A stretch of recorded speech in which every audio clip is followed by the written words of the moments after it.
From Woodbury High School, Comcast Sports presents the NJSIAA Group 1 quarterfinals. Today, the 6-2 Lions of Gloucester High visiting the 6-2 Thundering Herd of Woodbury High. Hi, everybody. I'm Bob Shryock, along with Shawn Leary from Woodbury High. Kind of an overcast day. First round of the tournament, Shawn, we see Zach Valentine getting ready for his game today, and a couple of teams matched up with 6-2 records. Should be an even game, Shawn. Well, that's what you think. You know, the records match up. We're going to see if the Colonial Conference and the Tri-County Classic Division are as equal. And you have two pretty good teams in those conferences that had some success this year. Woodbury with a home field advantage, playing here for, I believe this is the third game in this season in its existence, because we have a new field, new turf, new stands. Still a lot of excitement about the new home of the Thundering Herd. Good return by Frank Heitman of the opening kickoff. And Gloucester High will have the first possession of the football game in its own 32-yard line. Gloucester's a team, Bob. These teams are a little similar in the fact that they like to pound the ball, run it with you. Woodbury can throw over the top with Kersey on the outside, but Gloucester's a team that likes to pound the ball, and they'll set that pass up by trying to work on the inside of a team and a program under Leon Harris that always has those big offensive linemen. Steve Goad, the quarterback for the Lions, out of the I formation, a handoff to the tailback, and spinning off a couple of tacklers is Adam Dick for a couple of yards to about the 35-yard line. It'll be 2nd down and 8 for the Lions. And they'll try and get it up the middle, try and pound. Woodbury will try to use the speed to negate anything to the outside and try to use their strength to some of those linebackers. There you see the Gloucester line, a decent size with Fitzpatrick as one of the bigger tackles for this Gloucester team. There you see Dick with Stewart, Collins, Lachlan, and Becker, the tight end. Go to throw, has his receiver, and first down yardage for Brian Collins to about the 45-yard line. Good 2nd down pickup for the first down of the football game. Yeah, nice throw that time, and it's just a quick and simple 3-step drop, fired out there, and Stephen Goad does a nice job getting some looks from Widener and Dean and Rowan University to further his career in football. So it's 1st and 10 for Gloucester at its own 45-yard line. Just underway, first quarter NJSIAA quarterfinal matchup today. This refurbished Woodbury High School Stadium, which is so beautiful. Fullback gets the carry, gets a couple yards, still driving ahead to about the 48. That's Kyle Stewart. And it'll be 2nd down and 7 for the Lions. Yeah, Brian Bundy, one of the tacklers on the play. Bundy, 6'3", 225 pounds, a cousin who plays on this game as well. And you have some decent-sized linemen for Woodbury. Probably have the advantage up front with Robert, Baldwin, and Bundy on the left side of that line. Goad to throw. Has a man open, and it's dropped. That would have been 6 points. The intended receiver was Collins. He beat his man, Shawn. That was 6 points. He couldn't hang on. Yeah, Shawn Davis, who had a pretty good game against Ballsburg. In fact, he was the one who recorded the lone touchdown against the Red Raiders. And that time he beat Davis, and he was wide open running down the left side of the line. And that's when the opportunities, Bob, in the playoffs, when you have a man open that much downfield, the receiver has to make that catch. 3rd down and 7 for Gloucester. The ball is 2 yards shy of midfield. 10-11 to play, first period.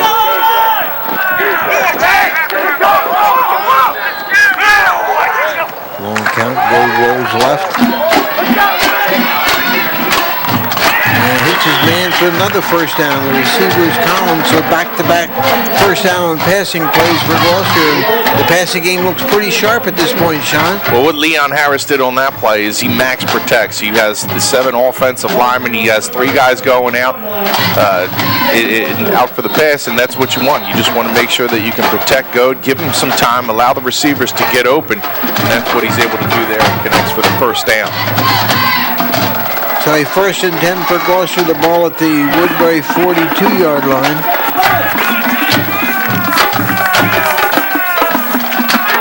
The snap is fumbled by Goad. He gets a big rush, and he'll be sacked for a loss. Number 17 with the play for Woodbury, Mike Levin, and the big sack for the Thundering Herd. Yeah, having a 5'9", 157-pound junior linebacker is going to be able to come in, and that play is disrupted by the fumbled snap, and that just really ruins the timing of it.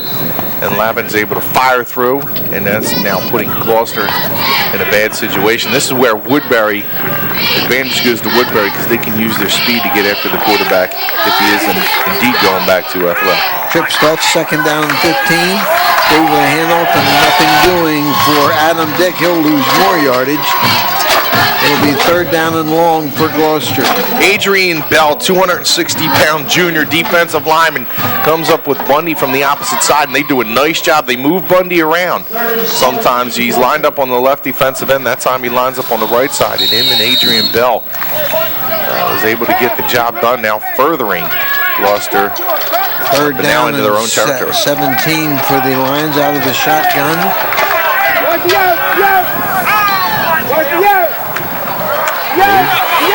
Good protection, and missed by Collins. That was catchable too. Would not have been first down yardage, but Gloucester will be forced into the first punting situation of the football game. Well, the good news is Brian Collins is finding some space. That time he sat down in the perfect spot for Goad to release the ball and get a completion, but he's just not the ball's not sticking to his hands. He's had a couple of drops here in this first opening possession, but you expect Brian Collins, a senior, to drop not too many of those balls.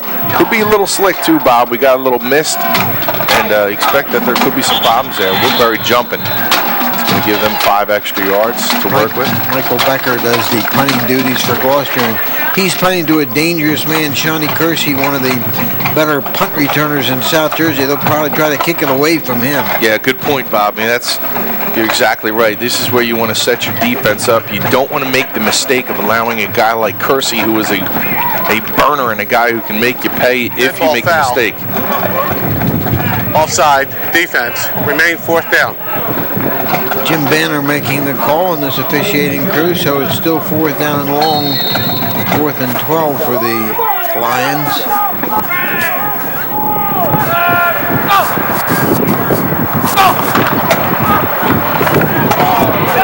Direction. That's going to be a penalty. Yep. Going to be a penalty. That might be a first down. That might be a personal foul, and probably will be. So they deck the punter Becker, and that is going to cost Woodbury. They had a good rush. They almost got to the ball, but unfortunately they got to the punter.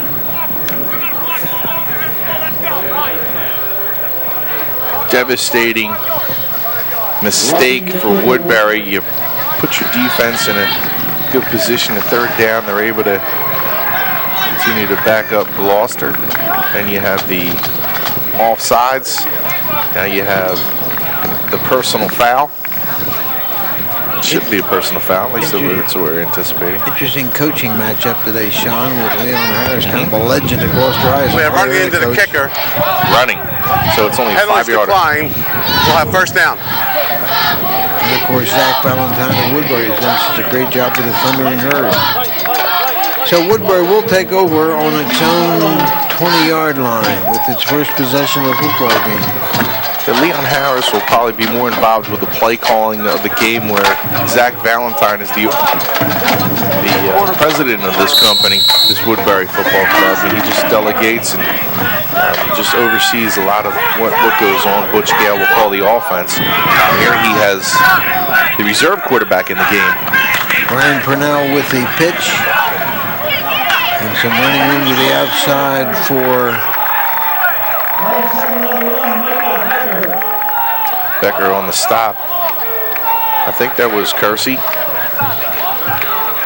Kersey picks up 2, second down and 8. Brian Purnell, only a sophomore, filled in nicely for Harvey last week when he was injured in the first half of the Audubon game. Played very well.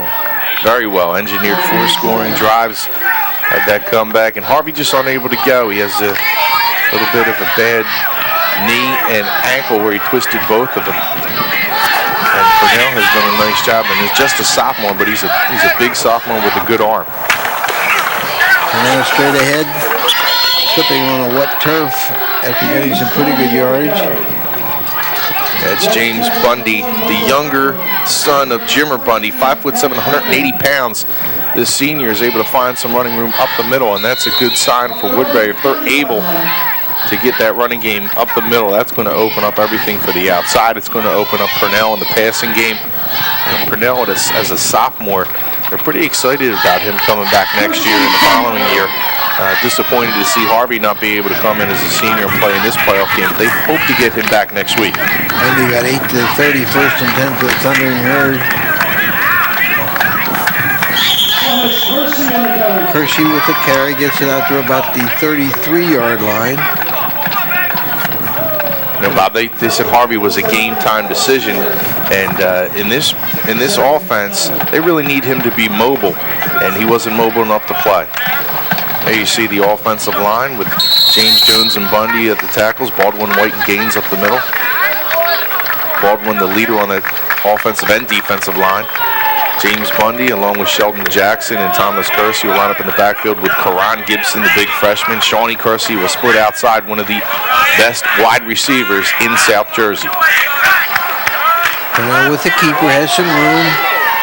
Dropped nice, a good tackle by Michael Becker, but Purnell with some good yardage up to about the 40. It'll be this short of the first down by a yard. 3rd down and 1 for the Thundering Herd. And a good decision by the sophomore quarterback. Instead of trying to get to the outside and pick up a huge gainer, he's going to move upfield first and then try to get toward the sideline. And he's able to pick up good yardage that way instead of moving toward the sideline first. And that's something that young runners, it's hard to teach them because they think for the big gain mostly every time they touch the ball.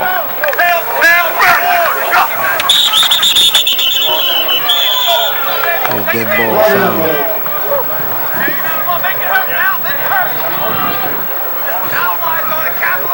Costly to Woodbury. Instead of 3rd and 1, they'll have 3rd and 6.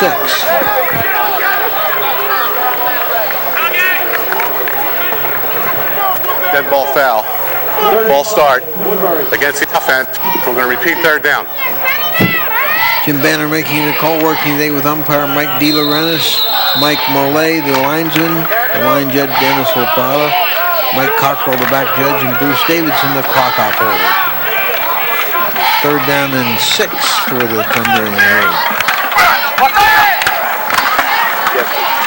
And this will be short of, well, no. Might have gone. It gets, he's close. This could call for a measurement. Bundy with the carry gets the 5 back plus a little bit more. Does get the first down. Good run by Bundy. Both Bundy and Kersey will get you the tough yards inside, and when you mix that up with Karan Gibson, who has a fullback coming at you, hitting those linebackers at 280 pounds, that is a one big fullback. And only a freshman. Only a freshman, that's right. First down and 10 Woodbury.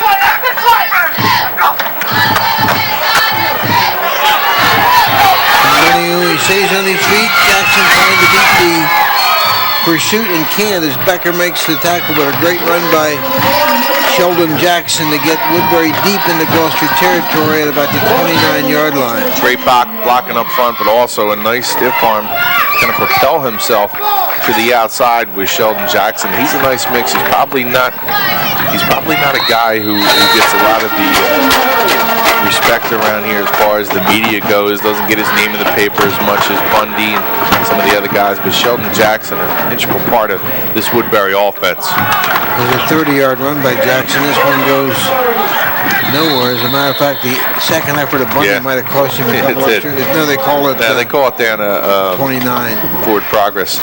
The 29, lucky for him, because that could have. You're right, Bob. That could have been called a where he was spotted down. Oh, they are going to call it back. Yeah, they are moving it back. That's probably the right call. Zach doesn't like the call. You see him coming in pointing, and he says it should be up there.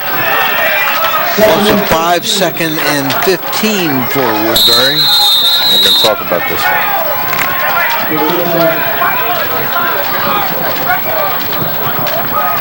What happened is he slipped the tackle on that play and got loose. Now, if the whistle wasn't blown, he's then live, and that's where he would be marked. If the whistle was blown with a forward progress stop, then he would be up at the 29, so it's a pretty big call. This is a difference of about 6 to 7 yards.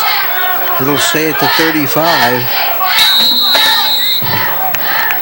So Bundy lost 5 on the play. 2nd and 15.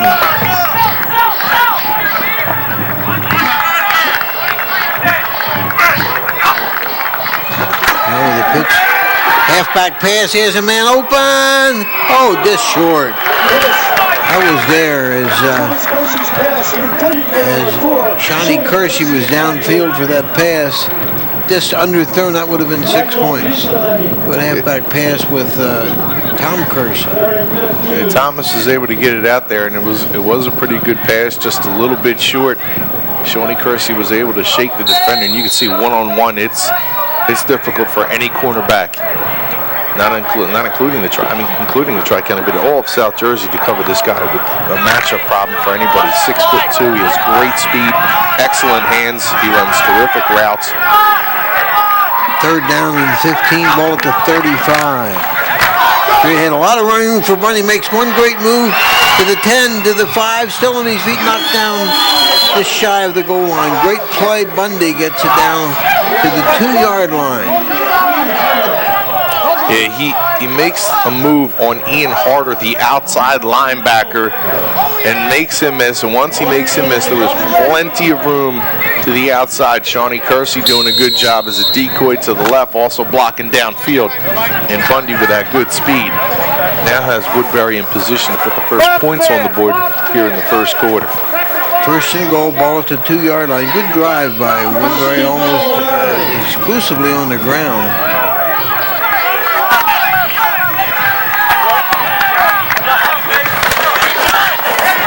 Bundy spinning off one tackler, gets it down to about the 1, not in yet. It'll be 2nd down and goal from the 1. That was Michael Becker. Also Jeremy Collins on the tackle.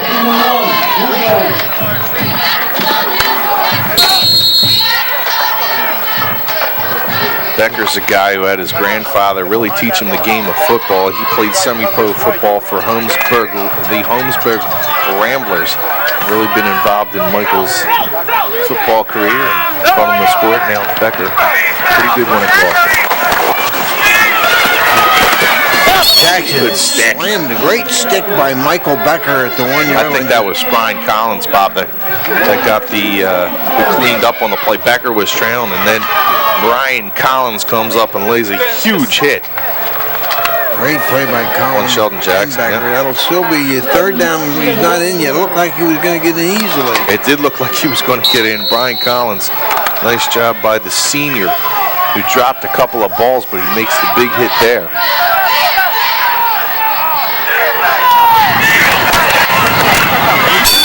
He's in. And Bundy in for the touchdown. So Woodbury scores first with 2:24 to play in the first period. 6-0 Thundering Herd after an 80-yard touchdown drive. Trying to work on the left side of that offensive line, getting behind a couple of the big fellas there, and Woodbury punching it in. The first points in this game. Gloucester, typically you're thought of having being a very good comeback team, but they had an excellent comeback victory against Pensgrove earlier in the year on the day they honored Mark Ryan. Jackson the holder, Brian Bundy the kicker. And the extra point is good. So Woodbury leads 7-0 with 2:24 to go in the first. Good drive all on the ground. Yep. And he did a nice job up front with the blocking. Can't say enough about this Woodbury offensive line. It's got some young guys. They got a freshman on that offensive line. You have a freshman at fullback. But still, this is a team that's had a lot of adversity, starting with the training camp over the last couple of years. They practice on a 35-yard field, no goalposts, practicing in the dirt.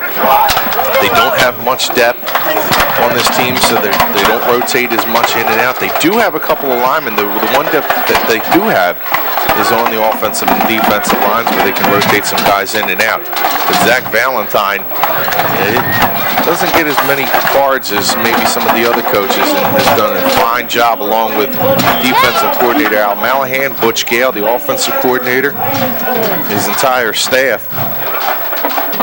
Done an excellent job again this year. You see there 13 plays, 81 yards. Took a good chunk of the first quarter clock, 5 minutes, 48 seconds, capped off by James Bundy, the son of the storied quarterback here, Jimmer Bundy, who played at Pitt.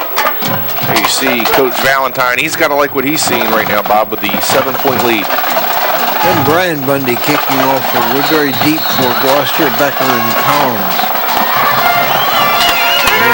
Deep kick taken by Collins at the 14. Looking for some running room. Breaks one tackle. Still on his feet. Good run back by Collins. He'll get it up to about the 34-yard line, where it'll be first down and 10 for Gloucester. Their second possession of the football game. See Brian Collins, got good size, 6 foot, 170, good target. They're going to probably try and look to him more in that passing game, because he was able to get open twice. Not able to come in with the reception, but Brian Collins, it's still good to see when you have a guy who is beating his man and getting open. We saw in a game against West Deptford and Delran already in the playoffs that passing game could be effective even in the playoffs. Dick with the carry will get very little, if anything. Interior, the Woodbury defense doing a good job. It'll be second down and 10 for the Lions. Ron Gibson on that tackle, the big freshman. I call him 280 pounds, Bob. He's probably about 270. There you see Leon Harris has his hands filled with a big freshman, 6-foot freshman, about 270 pounds. You see Leon Harris with a nice record again this year. Bob, you alluded to one of the better coaches in South Jersey is Leon Harris. And what a great quarterback he was in his day. Goes to throw.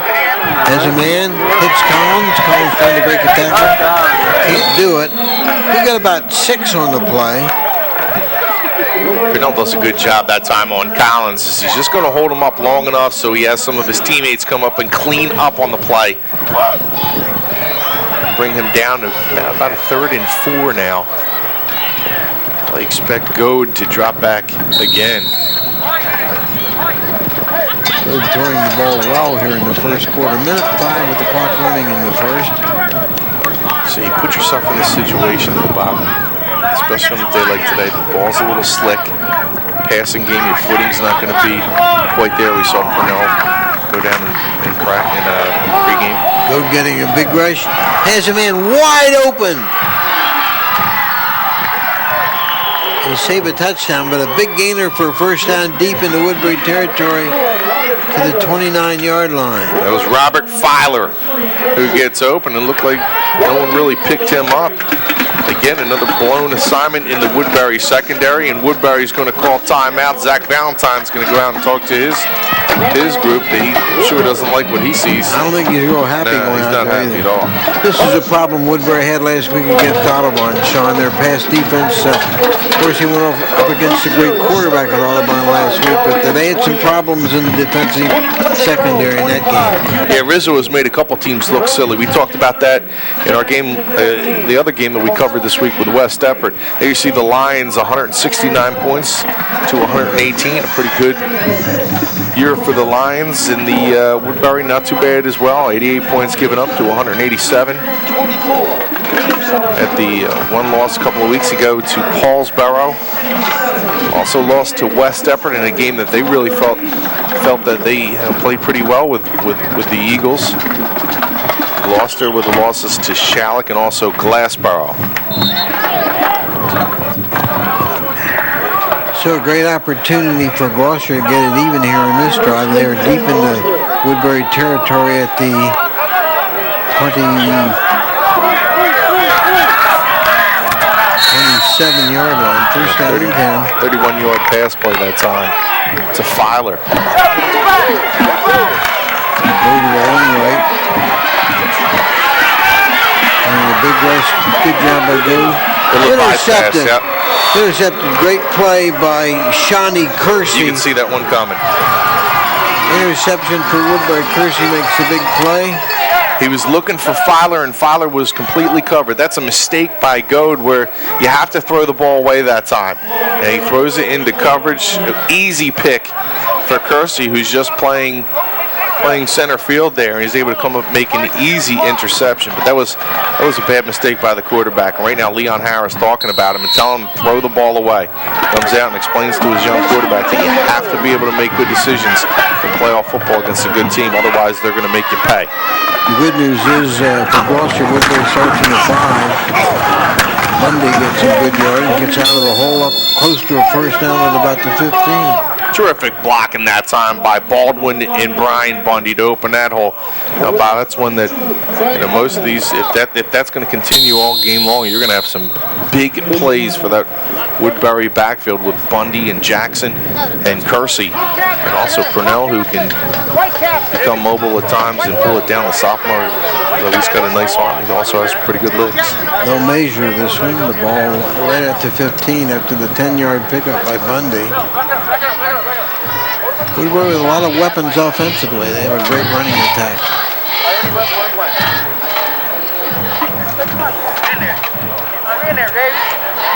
Ready? And they have a first down. Late stages of the first quarter, 17 seconds to go. Woodbury with one long scoring drive would like to start a second one. Gloucester has to dig in and make sure that they keep Woodbury deep into their own territory, trying to get good field position.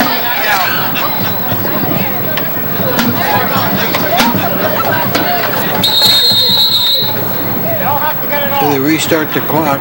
Woodbury may not bother running a play here. That'll do it for the first quarter.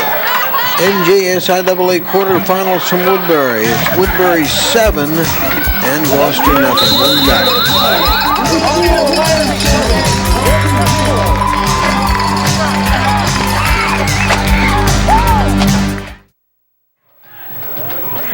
Woodbury starts the second quarter from its own 15-yard line after a first down carry by Bundy.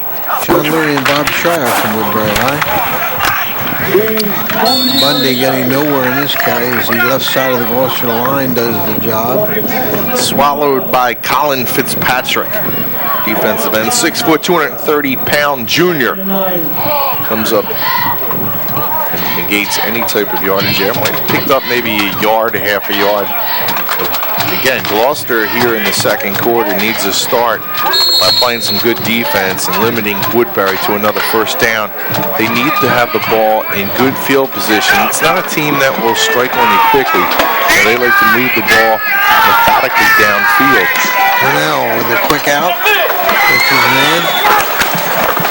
A nice job by Tom Kersey picking his way for some yardage. He'll be close to a first down.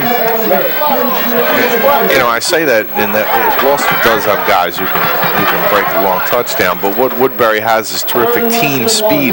So chances are they could track down a Gloucester running back if they get into the open.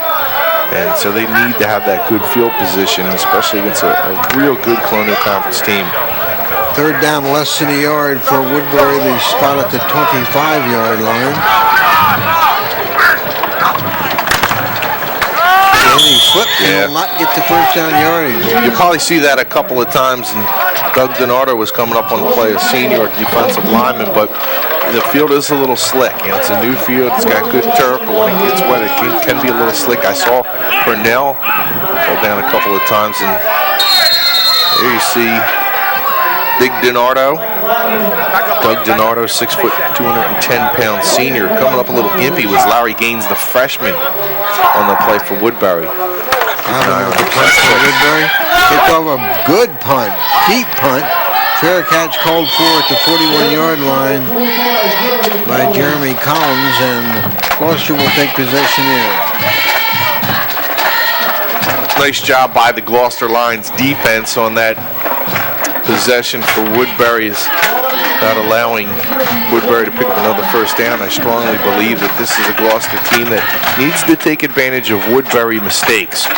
And I'm not too sure if we saw from last night's Group 1 quarterfinal with Glassboro and Haddon Heights the disparity between the Colonial Conference and Tri-County.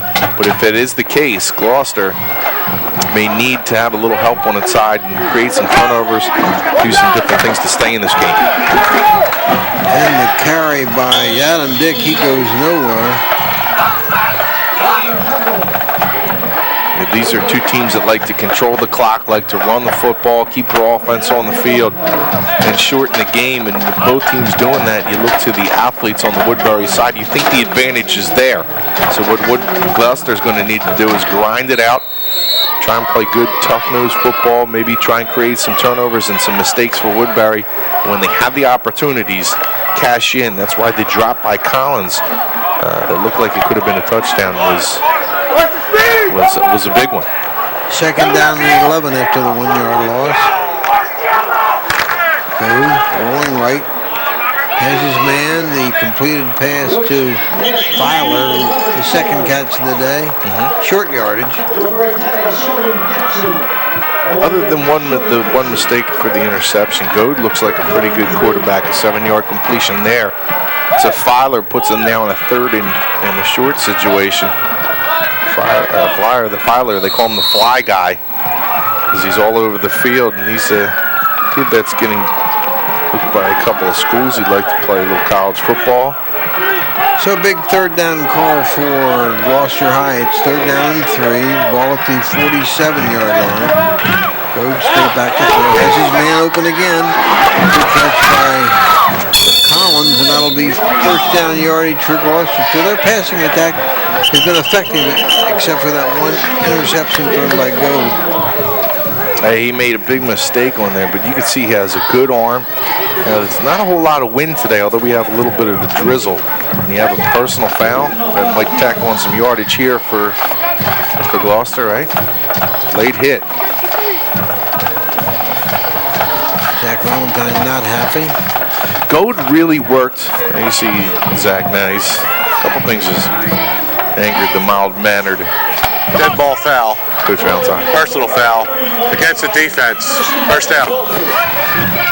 So they advance all the way to the 31-yard line after the penalty, and Gloucester with its second deep penetration of the game, but they're still not on the scoreboard.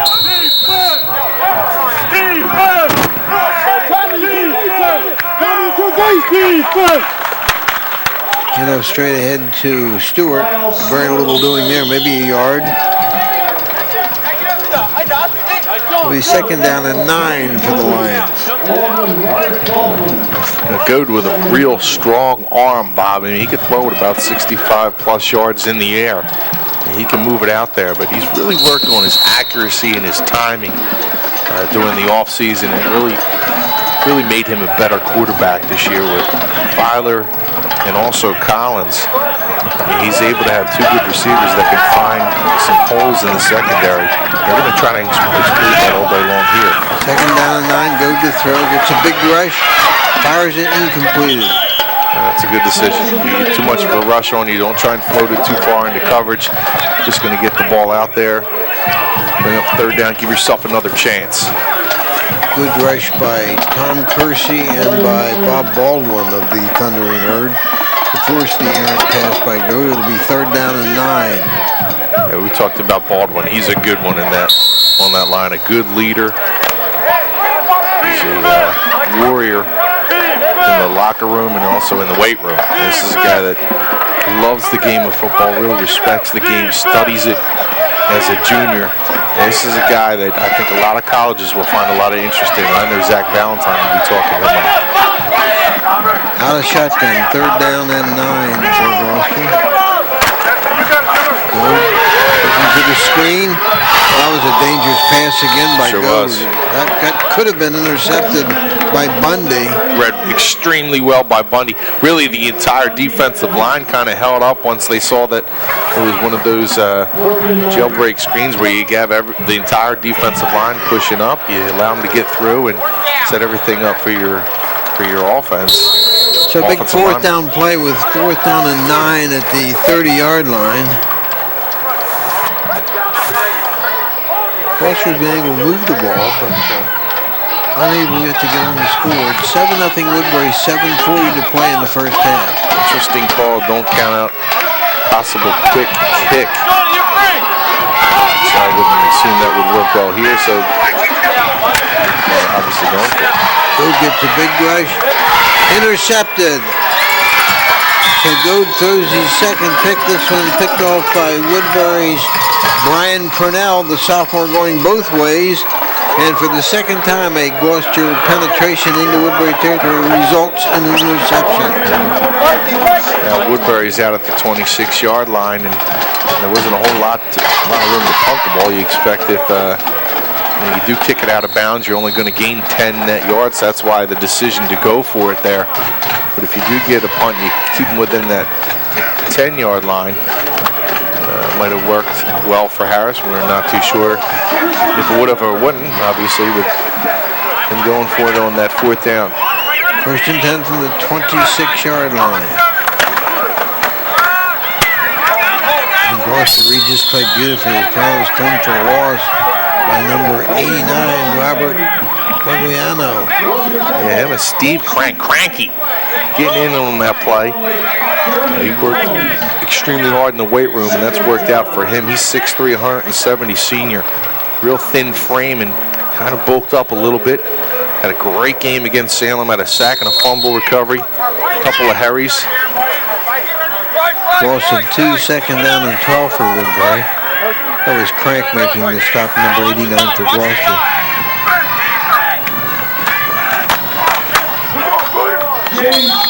Bundy gets a couple up to about the 28-yard line. That'll be 3rd down and long for the Thundering Herd. Gloucester has played Woodbury tough.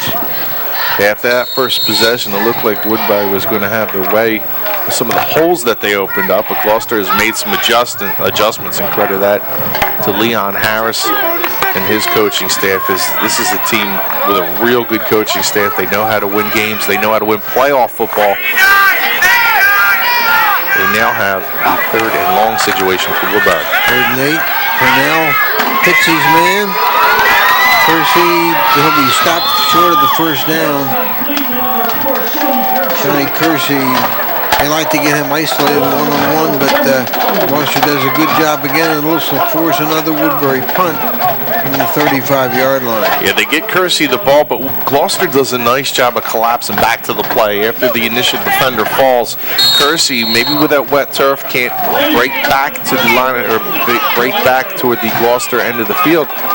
Because of that, that slick turf, Gloucester comes back and makes the tackle, forces the punt. Yeah, that's a high snap. He gets off. Good kick by Purnell. Got a little bit of a mistake there, like Gloucester will cost him another 10 yards as the ball drops dead at about the 20. He should have been fair caught. He was saved him about 10 yards. I'm not too sure that Jeremy Collins didn't lose that ball. It looked like he might have been looking at the rush and threw up his hands kind of late. Figured, let's not make the big mistake here and try to go after it. Let's just put the offense on the field. If that's the case, a nice job on his part. The one thing you don't want to do is give Woodbury a short field. Again, with the weapons that they have, they'll take advantage. With already a 7-0 lead, Gloucester does not want to fall behind by another score. Well, it's a 23, 1st and 10 for Gloucester. Goad is real good at quarterback, however, he does have 2 interceptions in the 1st half.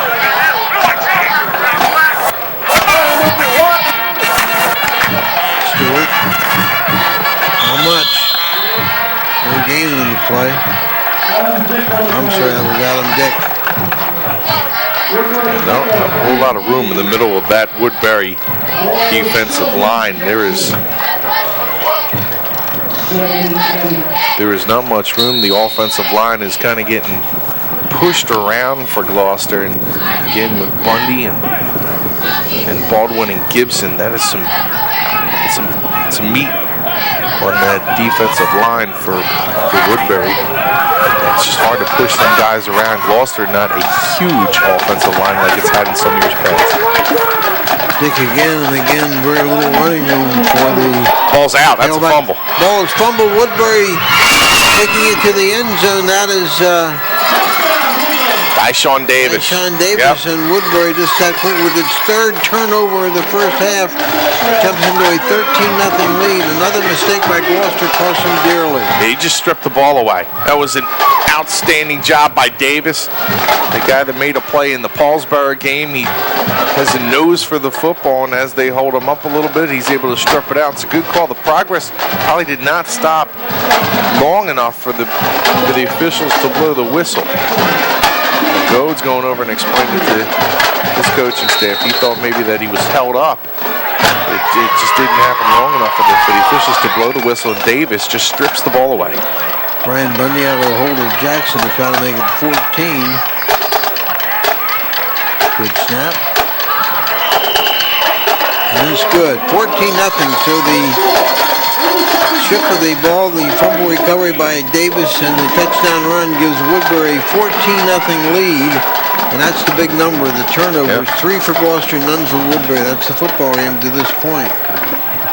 And we talked about the mistakes when two good teams match up, and every coach will say, you know,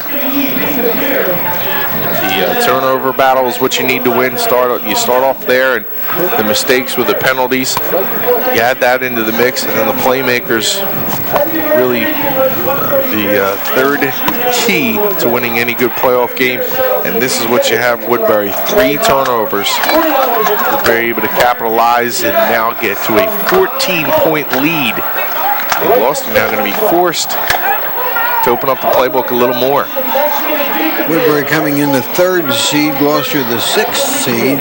The winner of this game, it's the winner of the Paulsboro-Pensgrove game next week. And nothing Woodbury would like more than a rematch with Paulsboro. Oh, you got that right. Yeah, they made 4 mistakes in that game. Gerald Hodges, outstanding athlete for Paulsboro, taking advantage of their mistakes in the regular season matchup between the rivals. And Woodbury would love a rematch with Paulsboro. They hope to get Harvey back for that game. Still got some work to do. 14. Looking for running room to the outside. Good return by Becker, who got it all the way out to about the 39-yard line. It'll be first down and 10 for the Lions, who now trail 14. Now, it looked like, Shawn, the worst they were going to do is get into the locker room just down 7-0. Yeah, that's 14 is a big difference. Huge difference. And again, it just opens up a little bit more. Woodbury can maybe take some more risks on the defensive end and maybe go for the strips or the interceptions, especially when you smell a couple of turnovers, you might get an extra one. Injured Gloucester player over just on the at the 30-yard line and stopped play. Not sure if that's number 6. Looks like it's 65. Kyle Revin.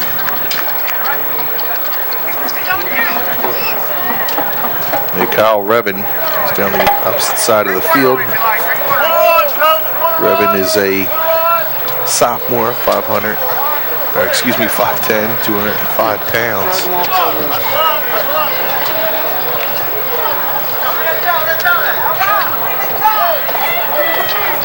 Good to see him walking off under his own power. So Gloucester starts this possession, good field position from its 39. There's still 4:13 to play in the first half, so an opportunity for Gloucester to get back within a touchdown.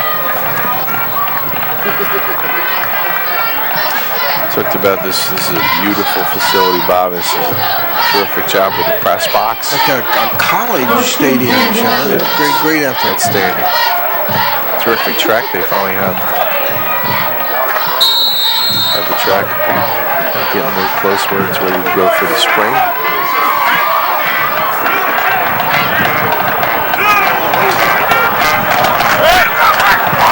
So the fullback gets into the secondary, gets the first down and across midfield. Good run by Stewart. And the advance to the 48, first down and 10 for Gloucester, and a good first down call for the Lions. Yeah, about 12 yards on that carry by Stewart. This guy that's going to get the tough yards on the inside. They might try to call his number a little more because they haven't had much room up the middle. other than that play. Dick runs right into the center of the Woodbury line. Not much doing there. Maybe, I don't know if he even got a yard on that play. Might have been no gain. Stewart's a guy who had a pretty good game against Pensgrove. Ran the ball for 96 yards. Had a touchdown in that game. Give him 1 yard in the play, second down and 9, spot at the 47-yard line. Clock running, 3:20 to play, first half.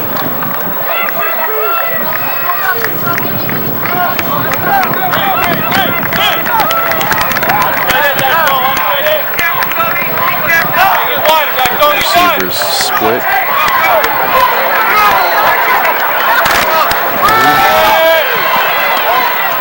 Hits his receiver and he's short of the first down. Michael Becker on the reception. Got it down to about the 40. It'll be third down and 1, but that clock becoming a factor. 2:45 clock running. That time they put Becker in the tight end position. Just have him come and do an out pattern. Nice job delivering the football again by Godin. He's got the good arm, Bob, and we see he can hit those sideline patterns. The problem where he had was going over the middle of the field with the Purnell interception. Dick with a carry, and he slides off a couple of tackles and gets the first down to about the 37. Good hard run that time by Dick, 5'9", 180. The senior going to will his way for a first down. This is a good Gloucester line. They've had good production from this offensive line this year. Some seniors, some decent size. Maybe it doesn't match the size of the defensive line for Woodbury, but still some decent size. And it's all about technique, and that's what Zach Valentine talked about. It's not so much about his team wearing down or making mistakes late in the game. It's just about technique and being able to use your feet correctly. First down and 10, ball at the 37-yard line. 2:10 to play. First half. Protection breaks down, and he'll throw it out of bounds. Good intelligent decision by Goad. Davis does an outstanding job that time at corner. He's just going to hold the receiver up, not allow Brian Collins any movement off the line, and Goad has nowhere to go with the football. That is a nice job by the corner. That's a textbook way of being able to play bump and run coverage, right? He just negates any type of movement off the line of scrimmage. You need to have Collins break free. He was able to do that early. Looks like Shawn Davis might be the answer to Collins getting open. Second and 10, ball at the 37, 2:04 to go in the half. Now they'll move him away from Davis.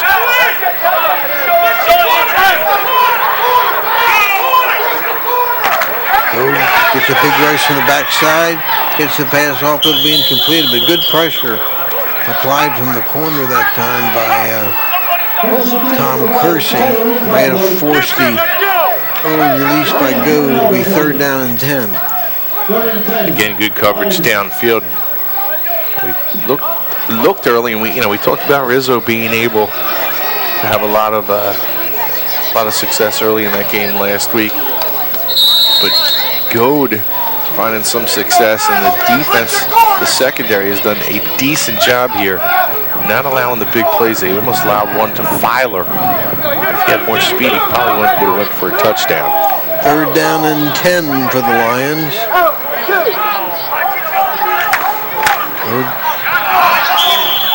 Looking at the interference call on Woodbury. Looked like they'll make the call on Tom Kersey. Defensive coordinator Al Malahan does not like that call.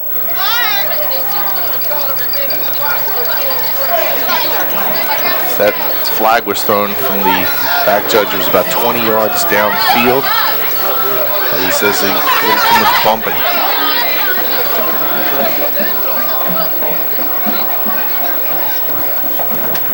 Pass interference against the defense, automatic first down. So this will advance the ball all the way down to the 21-yard line, and lots of time for Gloucester. Still a minute 59 to go in the half.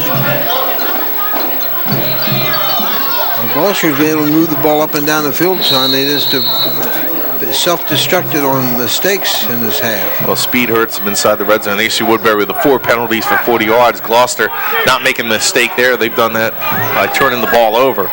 This is a spot on the field, but Gloucester is going to need production. Good play fake.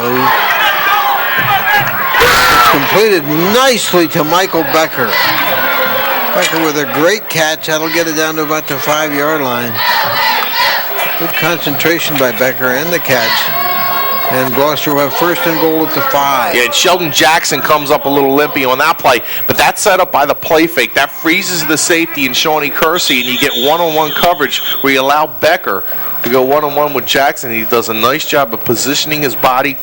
He's 6 foot, and the senior's able to come down with the football, but that's all set up by that nice play fake by Goad. That's an impressive play fake, and that's one of the things that we've seen in the Tri-County Conference from some pretty good quarterbacks. One, Sheldon Jackson, was the master at that at Deborah. Goad with the pass attempt. Just looked like he was going to drop a flag there, but he didn't. And you can hear the Gloucester coaching staff who's above us not happy at all with that. I mean, it looked like he was reaching there for a moment, Chuck. And I don't want to get on the rest, but the one was a little of a ticky-tack, and that one looked like he was all over. So it'll be second down and goal from the 5. Unless they rule that maybe uncatchable. Minute 34 to go in the half. Gloucester with a great opportunity to get this close at halftime. And this is where some of the old Gloucester programs would just get behind the big offensive line and power their way into the end zone. Good with the handoff. Collins with the carry. Jeremy Collins will get it down to about the 4. Third down with the clock running, a minute 23-22. And an injured Gloucester player at about the 6-yard line. Not sure the number who's down there, but throwing his helmet, so he's obviously in pain and upset.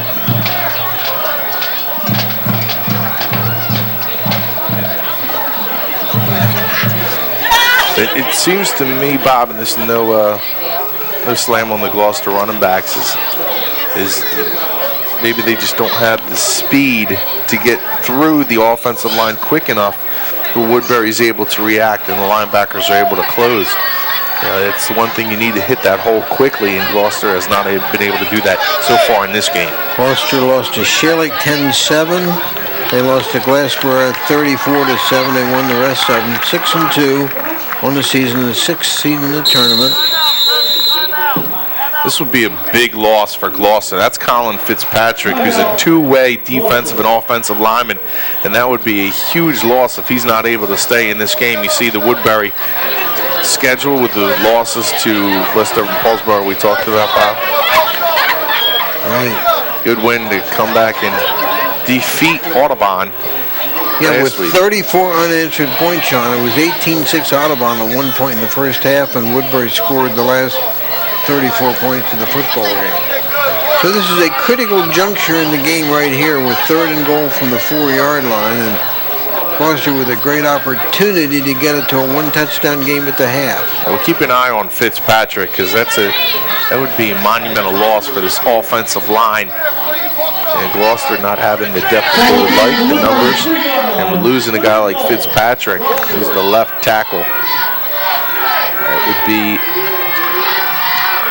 a tough loss for this Gloucester personnel if he's not able to get back onto the field.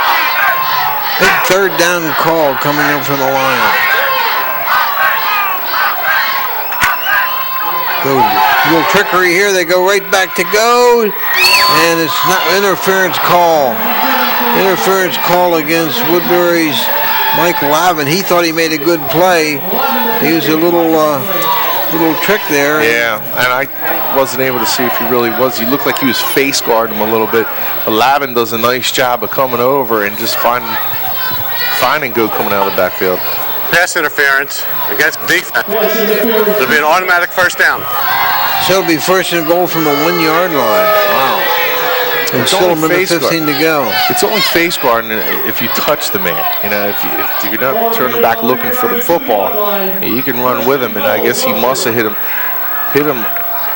early because I mean, the ref was right there on the play.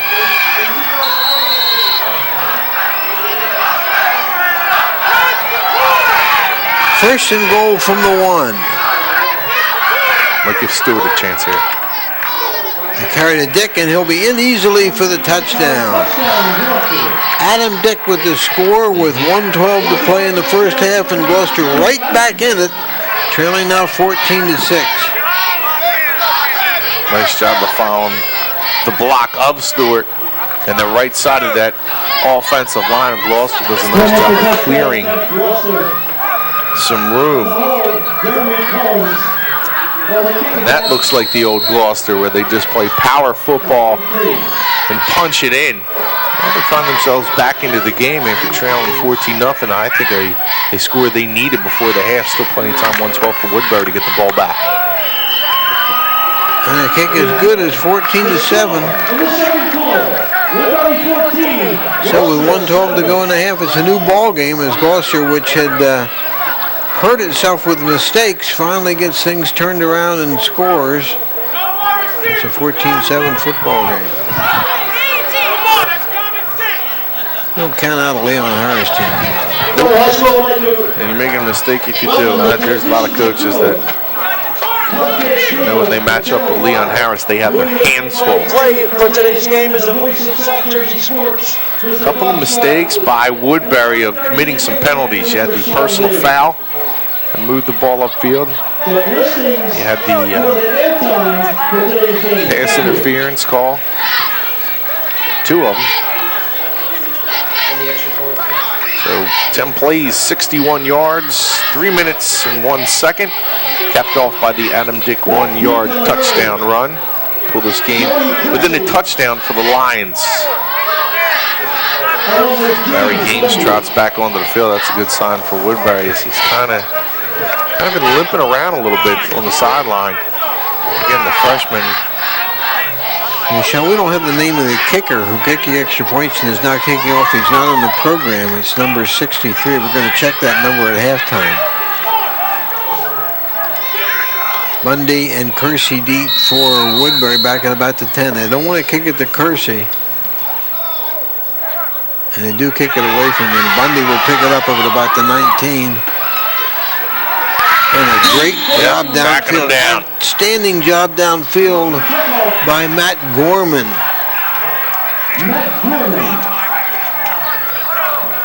Good job by the junior. Tracking down from behind. They get the kick, a low liner where they're going to try and keep it away from Kersey, and Bundy does get to Bundy, but allows Gloucester some time as he slips picking up the ball. And again, I can't help to think that that's probably a slick ball down there that just, again, like a mist come down before the game and soaking up the field a little bit. A good rain last night. Ball to 15. Bundy trying to break a tackle. He'll get it out to about the 20, still on his feet. Under a minute in the first half, and Valentine may be thinking just hold on to the football here and run out the clock. You don't want to make any mistakes, and conversely for Gloucester, you don't want to break your concentration and allow a big run. So, you know, we've seen this over the years where somebody's trying to run out the clock and they hit a big one just on poor tackling technique or just a defensive team not concentrating. Kersey looking for the block. He's dangerous in these situations.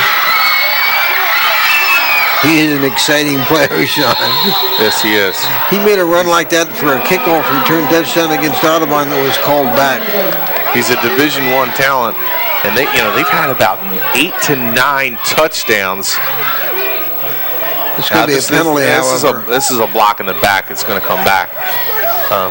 They've had about 8 to 9 touchdowns called back this year. That is an amazing amount of touchdowns called back on penalties.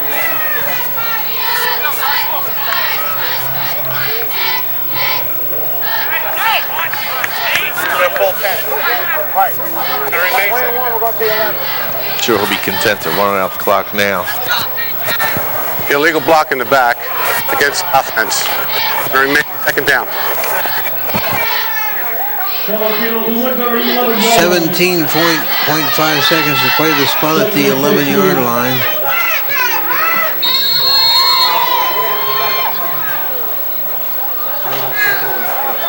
Almost took out Coach Landis down there, Bob. Yeah. Even the coach has got to be on their toes when Kersey's running with the football down the sideline. Let's keep it on the ground. Smart play by Woodbury. And that should do it.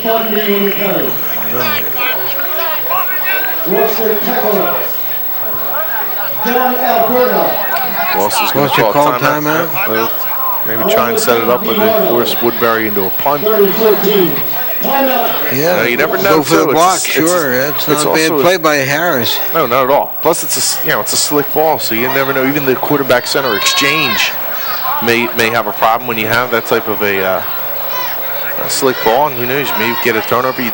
Especially you don't quit if you're Gloucester right now, and you have Woodbury deep in its own end. Continue to take your timeouts and give your team a chance. So the ball is at the 13-yard line. There's 3rd down and 12. There's 12 seconds to play. And Gloucester, if they make a stop here, will probably call another timeout and see if they can block the punt. See Coach Valentine, of course, having fun with him before the game, as always. Good guy, Zach.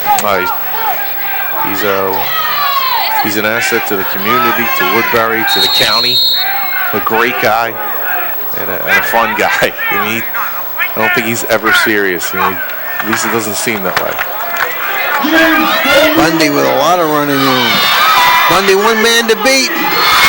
Still on his feet. He'll be stopped. Oh my! One man to beat. He could have gone 87 yards for a touchdown. His time expired in a half.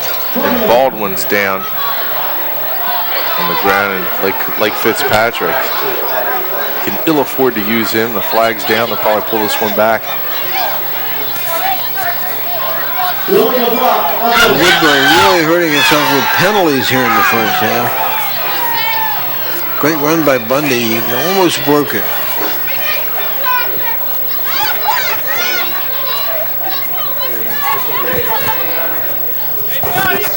Illegal block in the back against the offense. Penalties accepted, 3rd down. So that brings it all the way back to the 29-yard line. It does get them a 1st down. But now a little more room to maneuver on this final play of the half. This will do it. We'll play a prevent defense. No, it won't even go to that. That'll do it for the first half from Woodbury High School. Woodbury 14 and Gloucester 7. We'll be back.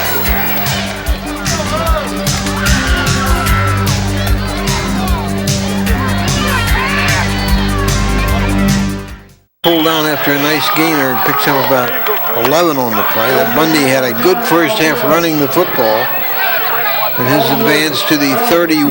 It'll be 2nd down and 4 for the Thundering Herd.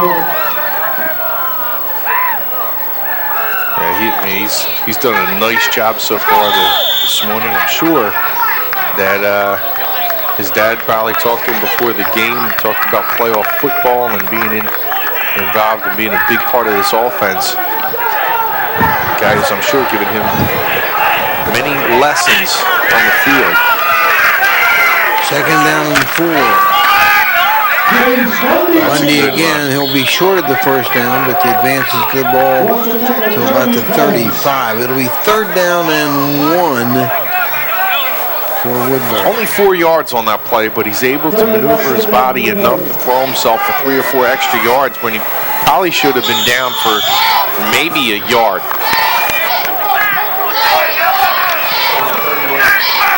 Very 3rd and short situation. They haven't used the young freshman, I believe. I don't know if he's touched the ball yet today. Gibson has not played on offense this year, except for blocking in a couple plays.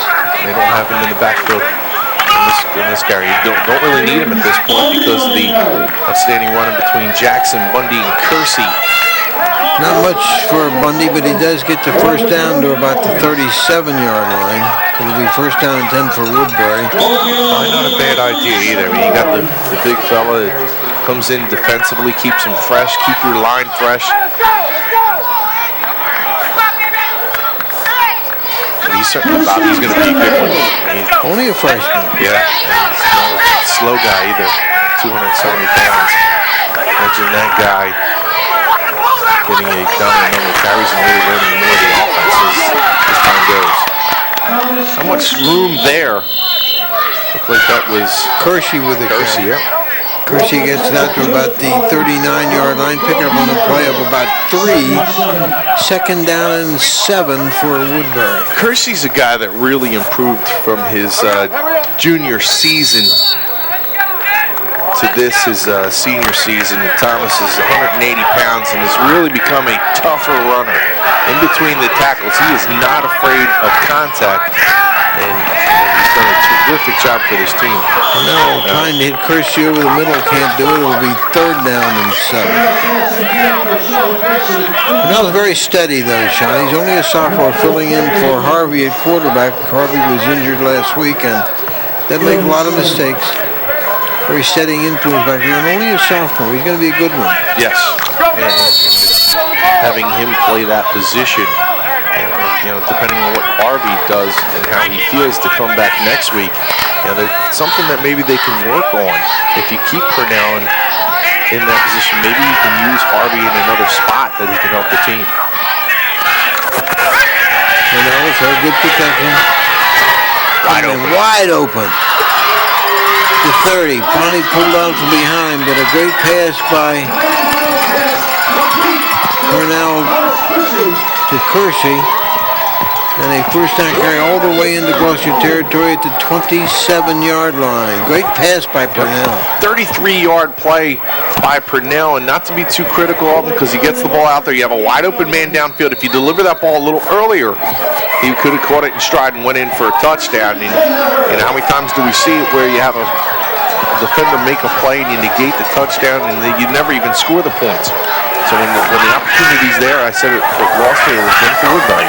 You have to be able to take advantage of that. And the ball is loose. Still scrambling for it. Woodbury, I think, has recovered.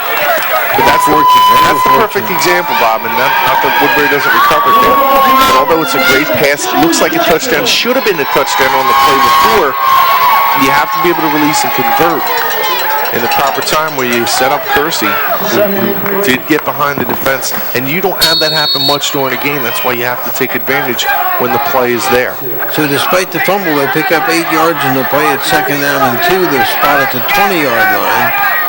Woodbury with a 1-touchdown lead would like to make it 2 again. They led 14-0.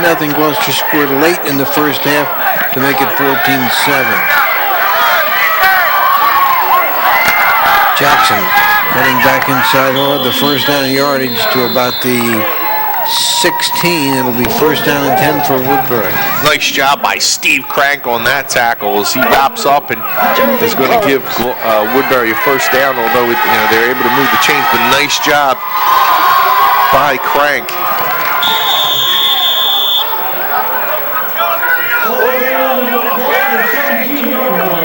Out to 17, first down and 10, 7:40 to play in the third quarter. Quarterfinal action in the NJSIAA tournament. And we'll see Gibson, fullback, out for the first time, Shawn.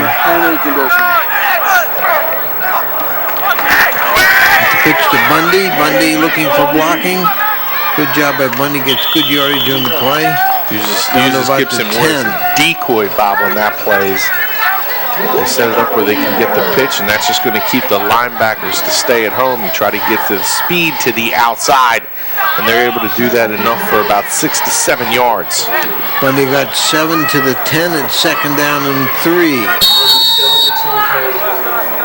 Very, very effective running the football today. That's been the hallmark of their game this year. Bundy and Gibson, the back split behind Purnell. Gibson, there's a hole on the left side. Push back, but he'll have first down yardage to about the 6.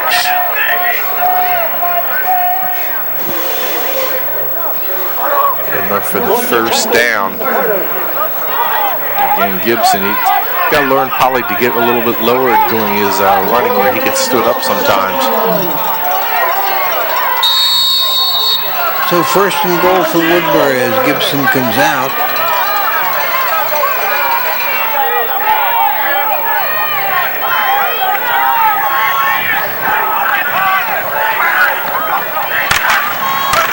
Bundy. Nice job. Maybe a yard, that's about it.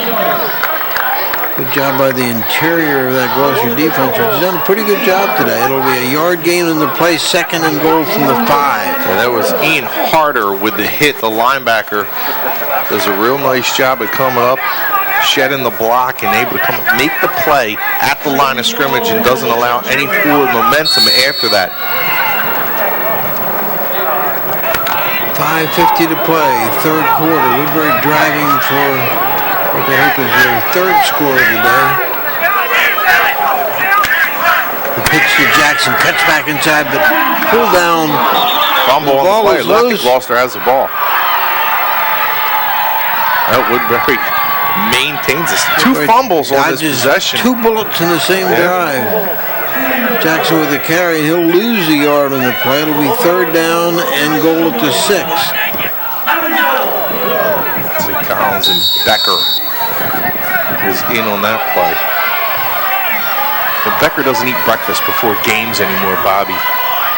Ate breakfast before that Glasper game, which Gloucester lost, so he swore off breakfast before any game. I should swear off breakfast. I should have had lunch and dinner to my job as well.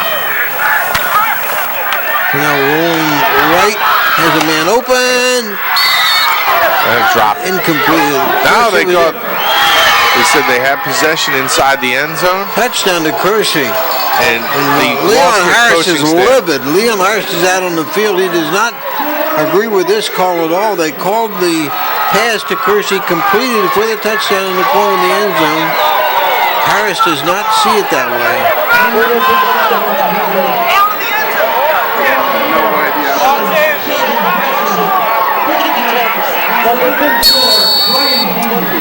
So the Purnell to Kersey touchdown pass makes it 20-7, and Brian Bundy will try to make it 21.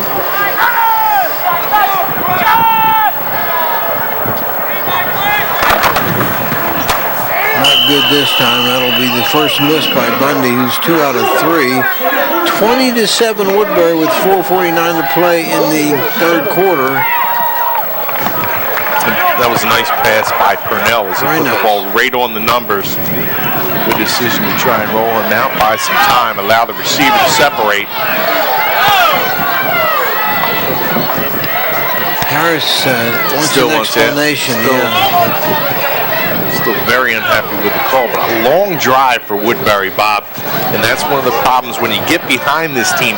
Not only then they can put you away in the second half if that offensive line starts to pick it up again, but they take a lot of time off the clock. And there you see 7 minutes, 2 seconds, that 13-play drive for 75 yards, capped off the Shawnee Kersey 7-yard touchdown reception. Kersey can hurt you in a lot of ways, Shawn. Oh, yeah. A lot of ways. One of the best returners in the area. He's a playmaker. And again, being recruited by some big Division I schools. I know Rutgers has shown some interest in him, and he has terrific speed. And he has nice size, but one of the things, he has a nose for the football. Kid can just flat out go up and get the football, and this is with a program that is, again, a running program. Zach Valentine likes to keep it on the ground, but every once in a while,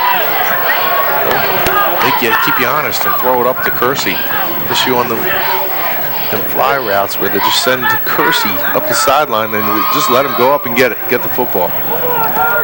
Bundy kicking off for Woodbury, deep for Gloucester, Becker and Collins.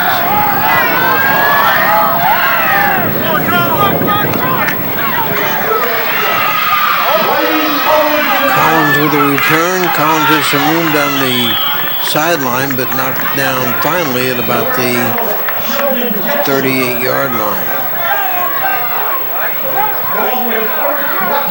Spot will be at the 40. What Gloucester needs to do is not only try and get some points here, but try and hold on to the football for just a little bit. I mean, they don't want to put that defensive line back out there after enduring a 13-play drive to come out at halftime. Going to try and get a couple of first downs here. Hopefully, able to punch it into the end zone. Dick with a carry, but he slips trying to cut back inside and will lose a yard. It'll be second down and 11 for the Lions. What would be real difficult is if you go 3 and out here.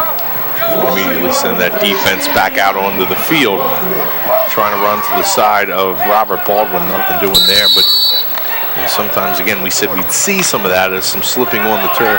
We thought it was a little slick down on the field. That's something you got to deal with. Go to throw rolling right. Nothing open. Dangerous pass, and Kersey got it, but I think he was out of bounds. It was a dangerous pass. Go just trying to throw it out of bounds. The speedy Kersey picked it off, but he was out of bounds. He makes a smart move there and just throws it. There was nothing downfield. What Gloucester's done today is they're trying to get as much protection for Goat as possible.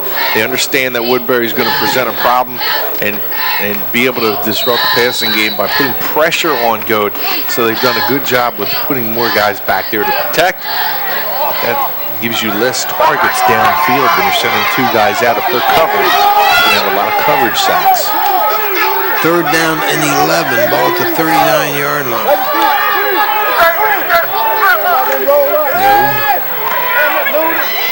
He'll run the football and be close to the first down. Good effort by Goad. Excellent run. I think he might have the first down, depending on the spot, which should be right about midfield. And it is a first down. Good effort by Goad on the scramble. And Gloucester keeps possession at midfield. This guy threw 4 touchdowns combined against Pensgrove and Pennsville, 2 of the top teams in the Classic Division. One thing that he thinks is real important and something he needed to work on was executing every single play and making the right decisions. He knows about his arm and his ability, just about making the right decisions with the football. Dick has some room and he'll pick up some pretty good yardage. He gets about 6 to the 44. It'll be second down and 4 for the Lions. And Fowler's a funny guy, but he didn't think that was funny. Dick comes right behind him and slams into his own receiver, and Fowler goes off, and he's holding his back a little bit, trying to at least get himself back tucked in.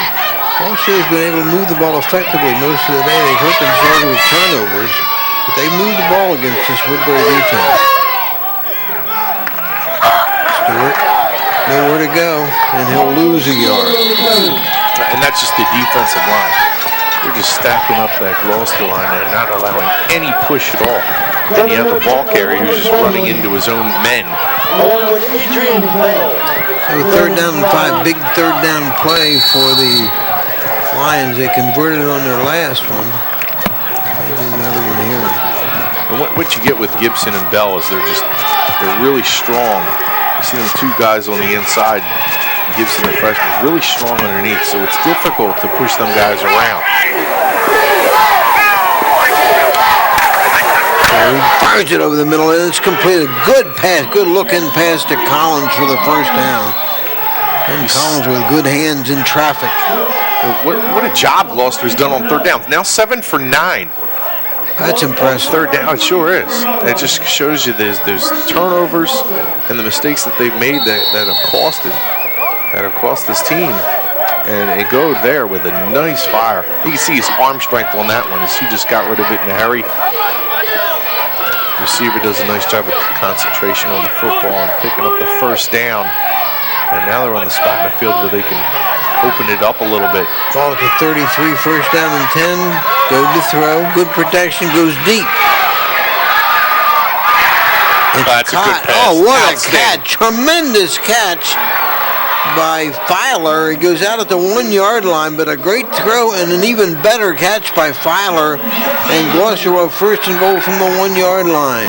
Wow, what a catch by Filer. Well, he has the ability. He scored 2 touchdowns and completed that 2-point conversion with 1 minute and 30 seconds left against Pensgrove in a game earlier to win that game. They won that 22-21. They picked up 32 yards on that play. So it's first down and goal from the 1-yard line after the great 32-yard completion. So keeps it and bounces off would-be tacklers and scores the touchdown for Gloucester at the 1:36 mark, and we got a new ball game again. This Leon Harris team just keep coming at you. Gode's a tough kid. 20-13, and this is an important extra point coming up. It certainly is. Gode's a tough kid, Bob. We saw make a couple of nice plays, the nice run that he had on 3rd down to pick up the first down, a couple of nice passes, including a nice sharp pass on 3rd down to pick up the first, and a beautiful touch pass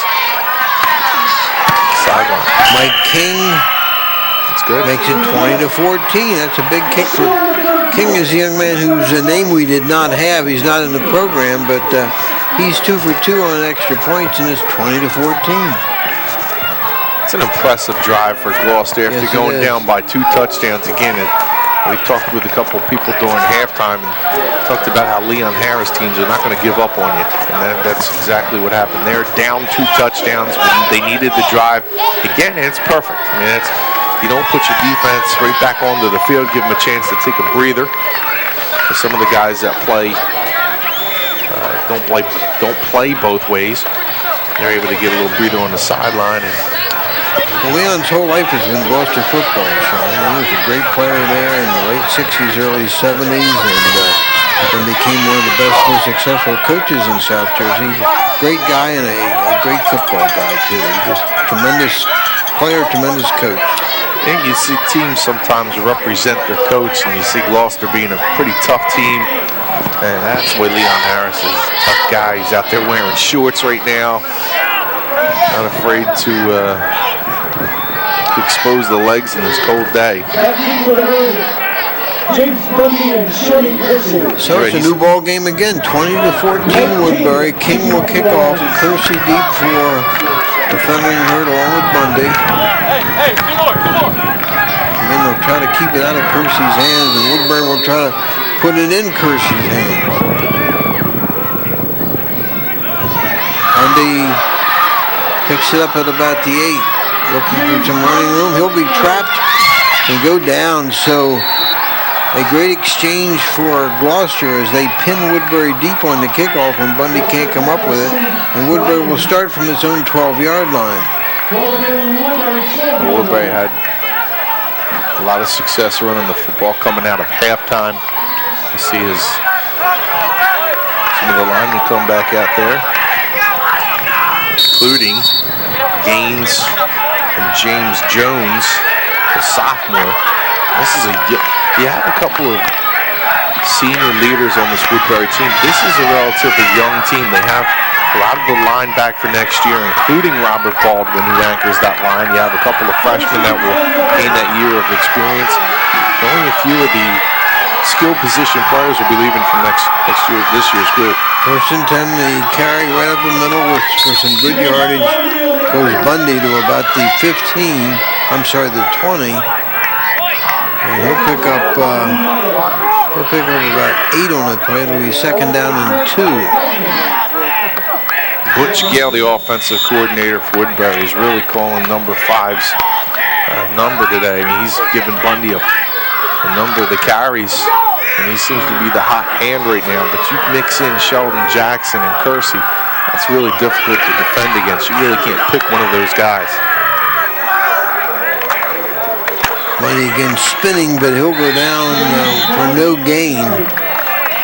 Gloucester line has done a nice job. Yeah, Alberta on the tackle there. John Alberta, number 59, makes the play, and he's a 6', 230-pound junior. Last minute of the third quarter, 20 seconds to go, and You see the third down conversions, both teams with excellent numbers there. Woodbury 6 for 8, Gloucester 7 for 9. You would expect to score more than 34 points with numbers like that. But down the end of the third quarter here, I'll get one more play off. Third down and 2. Flag delay game. Wow, what a damaging penalty this one. Dead ball foul. Delay game. Offense.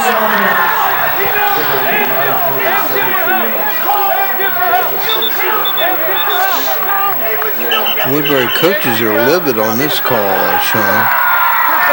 He was still counting. He was on his set. Officials conferring. Both sides Still counting. He was still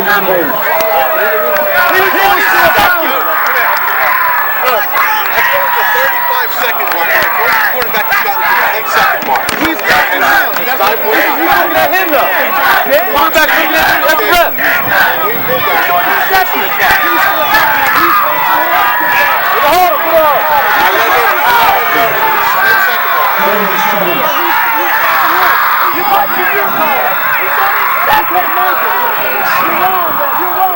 It's like Valentine's going to lose this argument, Shawn. And he's saying they're wrong.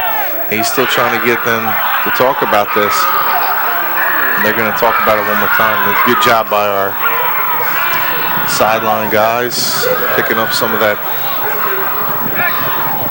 conversation between Zach Valentine now. Jim Banner is coming back. So Woodbury's going to win this argument, Shawn.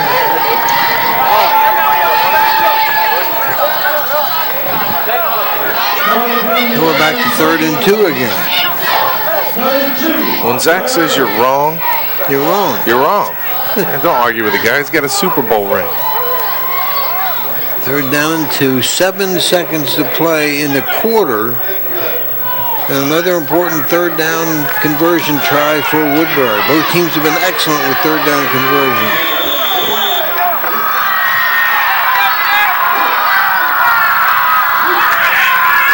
Bundy. Oh, it's close. He's going to be close. Second effort, he might have it.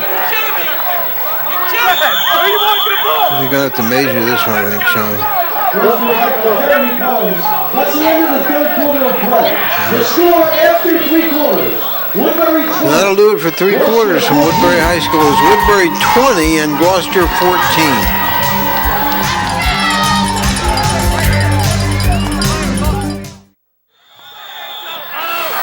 Woodbury did get the first down on Bundy's second effort, first play of the 4th quarter. A quick out to Kersey, but he's hemmed in, will get very little yardage. Bob Shryock and Shawn Leary from Woodbury High School. First round of the NJSIAA tournament, and it's a tight one. Woodbury clinging to a 20-14 lead. Kersey's advanced 5 yards to the 28, makes it 2nd down and 5. Good football game, Shawn. It is. And we were lucky last night. We had a terrific football game between West Deptford and Delran. And then we have another good one here with Woodbury and Gloucester that we've covered. And if you're watching this on Channel 5, you'll be able to see both of those games this week. Bundy, great ability to stay on his feet. Knocked out of bounds. Possible touchdown saving push out there by Brian Collins, but a big gain by Bundy, who's now over 100 yards, I believe, in the day. Yeah, he is. Advanced to the 46-yard line. He's having himself a day. And yeah, they must have seen something in this week of practice. 25-yard scamper. The Butch Gale continues to call on Bundy. He's their featured back in this offensive set, but sometimes they give it to the hot hand. And Jackson and Kersey capable of carrying the load as well for this Woodbury Thunder. But who do you defense against? This is a very good offense. Jackson with the carry. And he'll gain very little. Maybe a yard.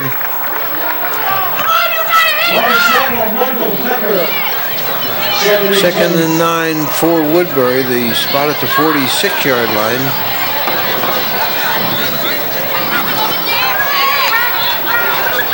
Next year, they lose both Brian and James Bundy, along with Thomas Kersey and Dante Harvey, the injured quarterback who did not play in today's game, and Sheldon Jackson. Everyone else should return. 2nd and 9, ball at the 46. Purnell almost picked off. Yep. Almost picked off by Jeremy Collins. It'll be 3rd down. Ooh. Collins had a decent game. He's been around the football. Number 25 is a guy they really like to count on. Him being one of the seniors on this team. Almost comes up with a huge play. He was able to turn around in time to get to that football. So another 3rd down conversion tried by Woodbury. 3rd and 9. And Gloucester looking for a stop. They'd like to get the ball back with a chance to take the lead.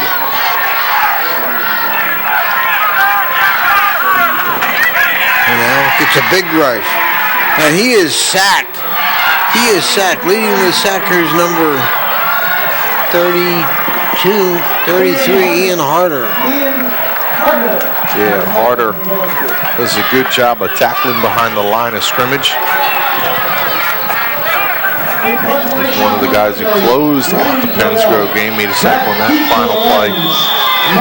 You remember some of the cousins he's had, his good bloodlines with Shawn and David Saunders. Well, all the way back at the 46-yard line of Woodbury, and Purnell with the punt. Nice snap, but he pulls it down. Had a good kick.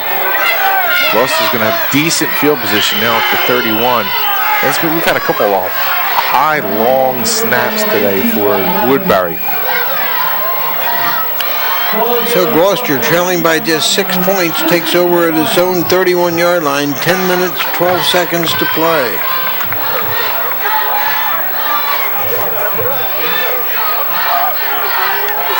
Buckle in, Bob. I think we're in for another good finish here. Down by 6 points.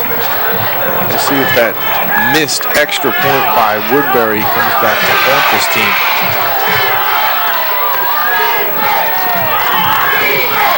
Kick with a carry, goes nowhere.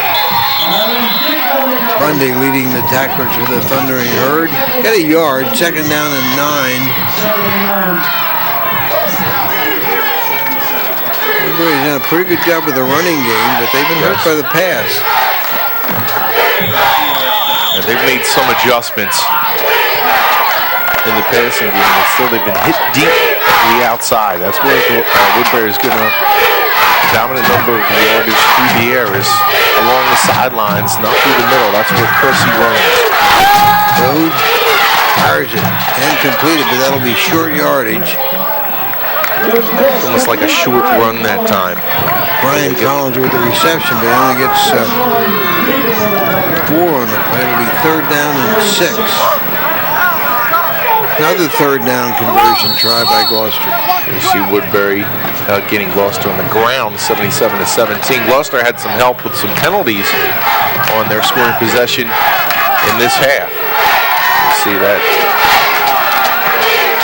Big 3rd down call for Grove. It's a big rush. Collins can't bring it in. Good coverage by Jackson. Puts a big hit on Collins after the ball is tipped. It'll be 4th down, and Woodbury with an important stop. That ball thrown a little bit behind the receiver. And Collins, although trying to reach back and catch that football, you can't blame that one on him. That was quarterback's ball thrown a little bit behind Brian, and he couldn't reach back and pull it down. Now you have a spot on the field where Kersey has a legitimate shot to get a return here. And that's one of the things we haven't seen. Kersey, a very dangerous returner, like we said. That's a good punt. Well, what a great punt. Kersey will pick it up, eludes one tackler, down the right sideline. Oh, he is tried to cut it back inside and slipped and fell, but he is so exciting, so dangerous back there on those punts and kickoffs.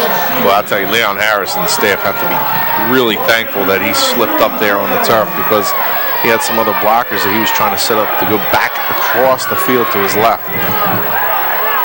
So Woodbury will begin this possession at the 44-yard line. They just want to run out some clock now and keep possession of the football. 8:40 to play.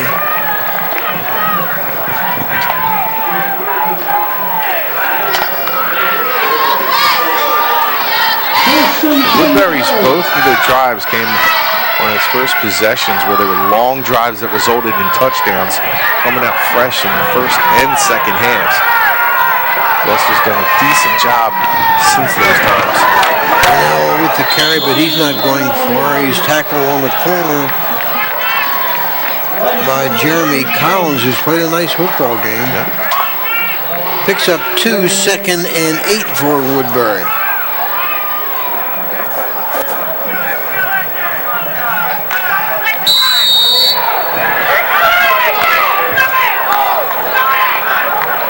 .13 clock running. We're looking to maintain possession, 2nd down and 8.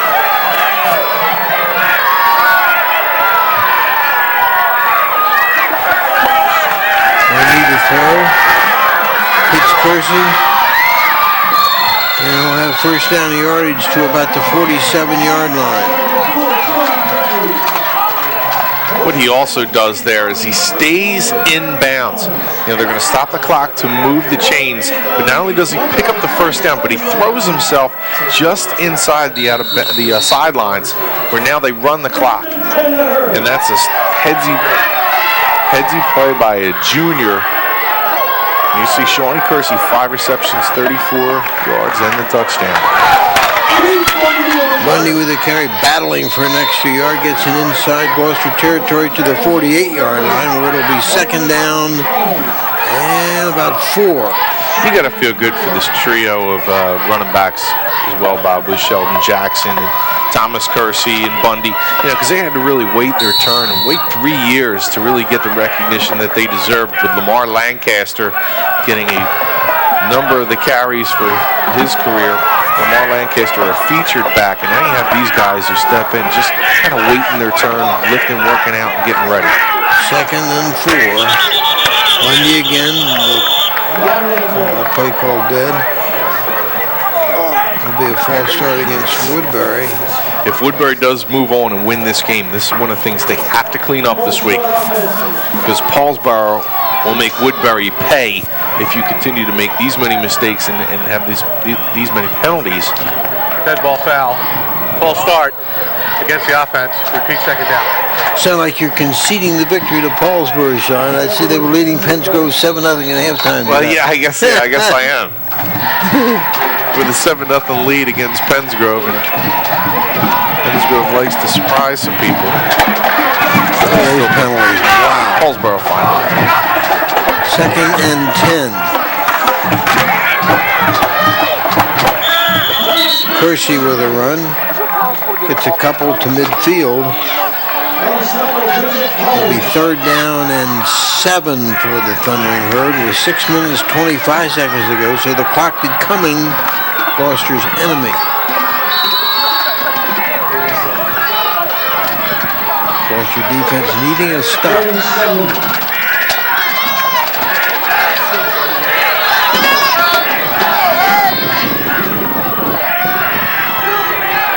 A little bit of confusion as Anthony Blackwell now comes to this side of the field.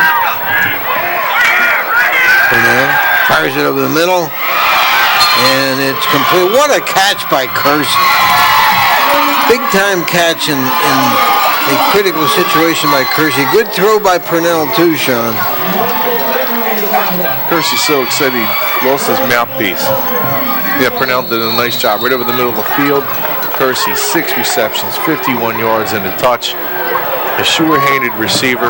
That's why a lot of the top schools around this area of the country are interested in the junior, who will again have another year to work with Purnell next year. On to 32, Kersey. Nice Takes tackle. a big hit. Good tackle by Brian Collins. Kersey gets a couple to the 31. Gains just 2 in the play. 2nd down and 8. I like the play call also by Butch Gale, not just resting and say we're going to try and run the clock out, but try and move the ball through the air, because you have Gloucester who probably realizes that Woodbury's probably going to try and sit on it here and move some clock, and Butch Gale comes out passing the ball, and as a result, they've been sagging off Kersey. They're doing it again now on the opposite side of the field.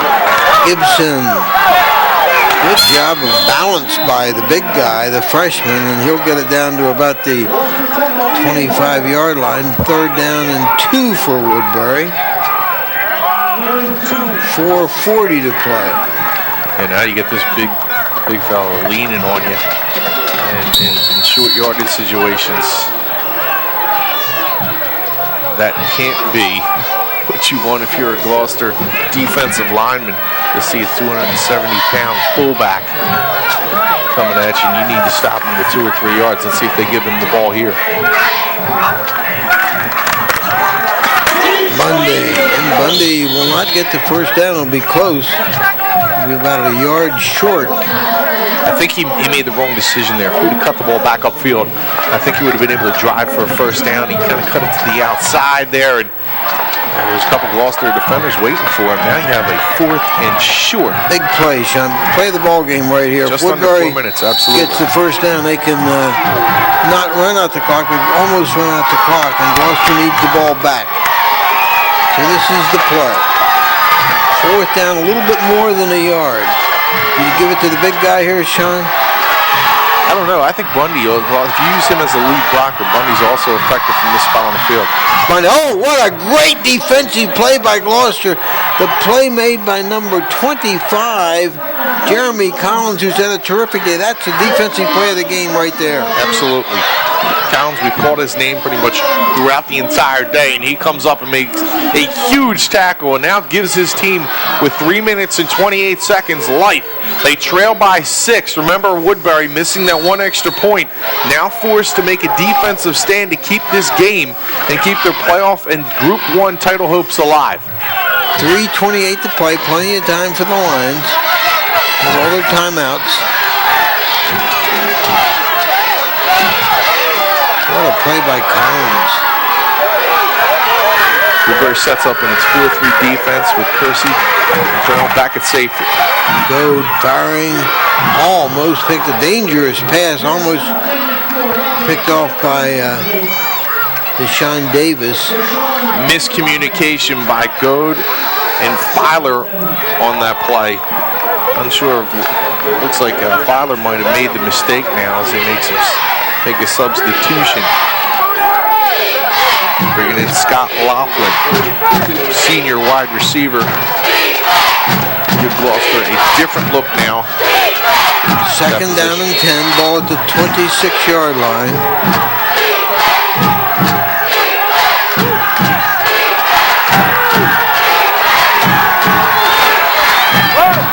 Keep it on the ground, and it's a lot of running room.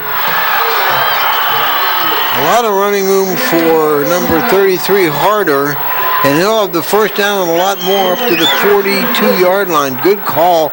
Woodbury looking for the pass. They got the run, and Gloucester makes them pay. Nice run by Harder. One of the things he did during the offseason was swim to try and utilize all those muscles that you do in that sport. He thinks he became a better back because of it. That time he swims right through the teeth of the Woodbury defense for 16 yards. Ball at the 42, first down and 10, Gloucester. Goes straight back to throw. Good protection, goes deep, but throws it over everybody's head. You see it, a strong arm, and strong arm that football over Kersey's head, looking for Filer again. Clock stop, 2:57 to play in regulation.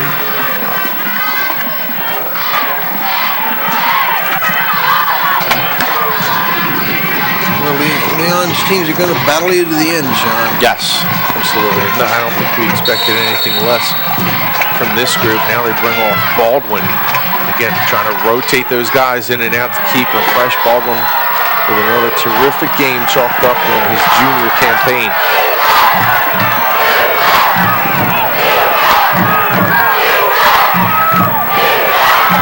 Good protection, goes deep. He's got a man. Here's a man, and he caught it. Oh my goodness, he caught it.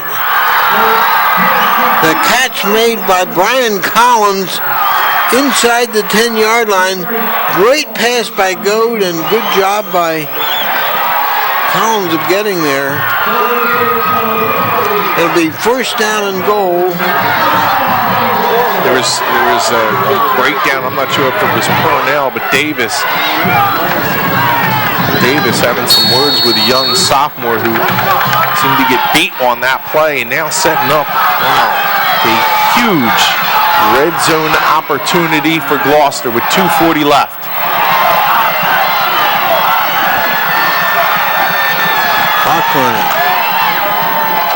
Nothing doing. Stopped by the interior of the Woodbury line right at the 10-yard line. Will be second down and goal. Gibson to Matt White. First time we called Matt White. He's a 6-foot junior. Comes in and devours the ball carrier on that play, not allowing him any room up the middle. Woodbury's done a pretty good job in the middle of its defense. Baldwin's still on the sideline.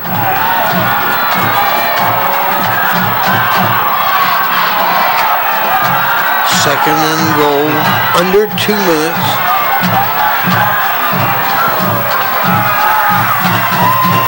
Goad takes the handoff, fires it, completed to about the 1-yard line to Michael Becker.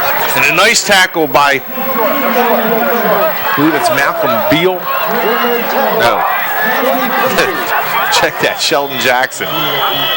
Sheldon Jackson doing a nice job on that play of not allowing Becker the opportunity to stretch out. Now Gloucester will call a timeout with 1:31. Ball's on the 2-yard line, Bobby. What do you call here, Coach? Oh, this is a tough one, but they might try and roll Goad out again. Either that or maybe even try and slip somebody with a draw through the defense. Trying to run up the middle. I don't know if he'd go to that route again. That hasn't been there for his team. So Woodbury's playoff hopes hang in the balance. This last minute 31, Gloucester with a third and goal at the 2-yard line. Woodbury the number 3 seed. Gloucester the number 6 seed. The winner of this one gets the winner of Paulsboro-Pensgrove next Saturday. Gloucester trailing this one 20-7, but it's 20-14. Have a chance to tie and possibly win here at the end. Woodbury had some opportunities to put this away, but Gloucester has done a good job defensively when it needed to. We went at the line of scrimmage. Third down call. Dick with a carry. Is he in? Touchdown! Dick with a carry, the 2-yard touchdown run for Gloucester at 1:27 of the fourth quarter, and we have a 20-20 tie. Oh boy. Just going to run Dick. Looked like they had the full house backfield on that. With the entire line of scrimmage stacked up against Woodbury, and that's the old Gloucester football tradition of playing power football. Now a huge extra point for King. Mike King with the extra point try that could win it for Gloucester. Jeremy Collins on the hole. Collins does a little bit of everything for this team. No bigger kicks in King's career than right here. 20-20, 1:27 to play, so Woodbury will get another try regardless of what happens on this extra point.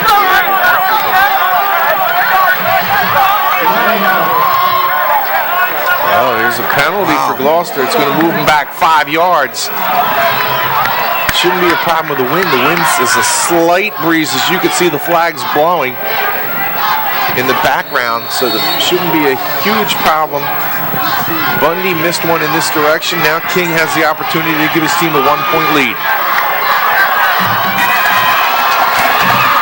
Because distance is good. King with the extra point, good.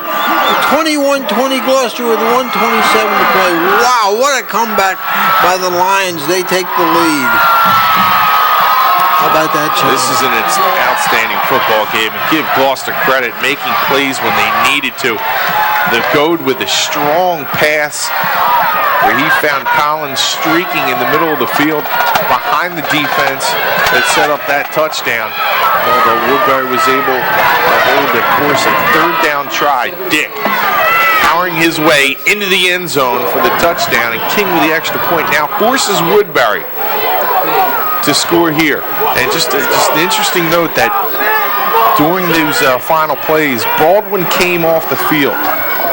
The junior leader on that defensive and offensive line. Came off the field and they were able to score 7 plays, 74 yards, 2 minutes. Bundy and Kersey deep for Woodbury. They'll try to kick it away from Kersey, I would imagine, in this situation. That's the last thing they want to do is get beat by Kersey return.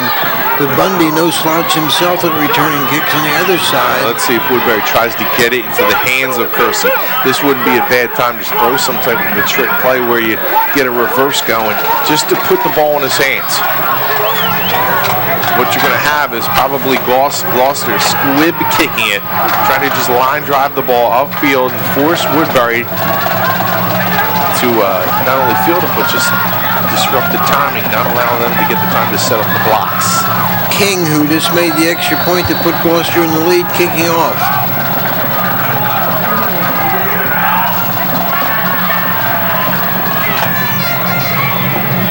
Bundy at the 15. Looking for a wall of blockers. But undercutting it with a tremendous play is Frank Heitman. Heitman with a great defensive play and a wall of blockers shining right underneath him. Nice job by the 6 foot, 160-pound junior to come underneath, make the play, and now force Woodbury to travel 70 yards in 1 minute 21 seconds in order to take the lead. Bundy, I'm sure, would need some distance, at least on this drive, to be able to even think about a field goal. Not a guy that necessarily the specialist that you have to be able to kick field goals in a situation, and they have a little bit of a wind blowing into their faces. 1:21 to play. The ball at the 30-yard line. I'm sure Gloucester will know where Kersey is at all times. Purnell fires it over the middle. It's completed. The ball is loose. Gloucester thinks it has the ball. This will decide the game. Woodbury keeps it. Wow. Terrific hustle. Jumping onto the football. Kersey getting stripped from behind. That might have been one of those simultaneous possessions where the call goes to the offense. But nice job by Blackwell, the junior, coming up, and a heads-up play of being able to jump onto the football. The clock will run after the ball is spotted with 1:14 left. But a nice pass by Purnell, finding Kersey over the middle. Well, what an end we have to this game. The ball at midfield, still time, 1:14 to play. Woodbury with a first down and 10. Purnell chased out of the pocket. Look at this. And it's completed somehow to Kersey. Amazing catch and amazing throw by Purnell with a defender hanging all over him. I can't even believe the strength of that young sophomore's arm of being able to get the football out on there. Not able to step into the throw as he was being held on to by the defensive end. And again, just throwing it up to get it into Kersey's arms. 1:03 to go. The ball at the 33-yard line. What a game. Can't even rule out the possibility of a run here to mix it up.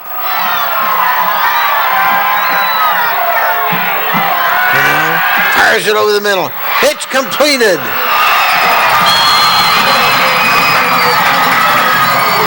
Kersey with the catch. Woodbury all the way down to the 15-yard line. Still time, 58 seconds. Woodbury will take a timeout here. Plenty of time to call a timeout, set it up.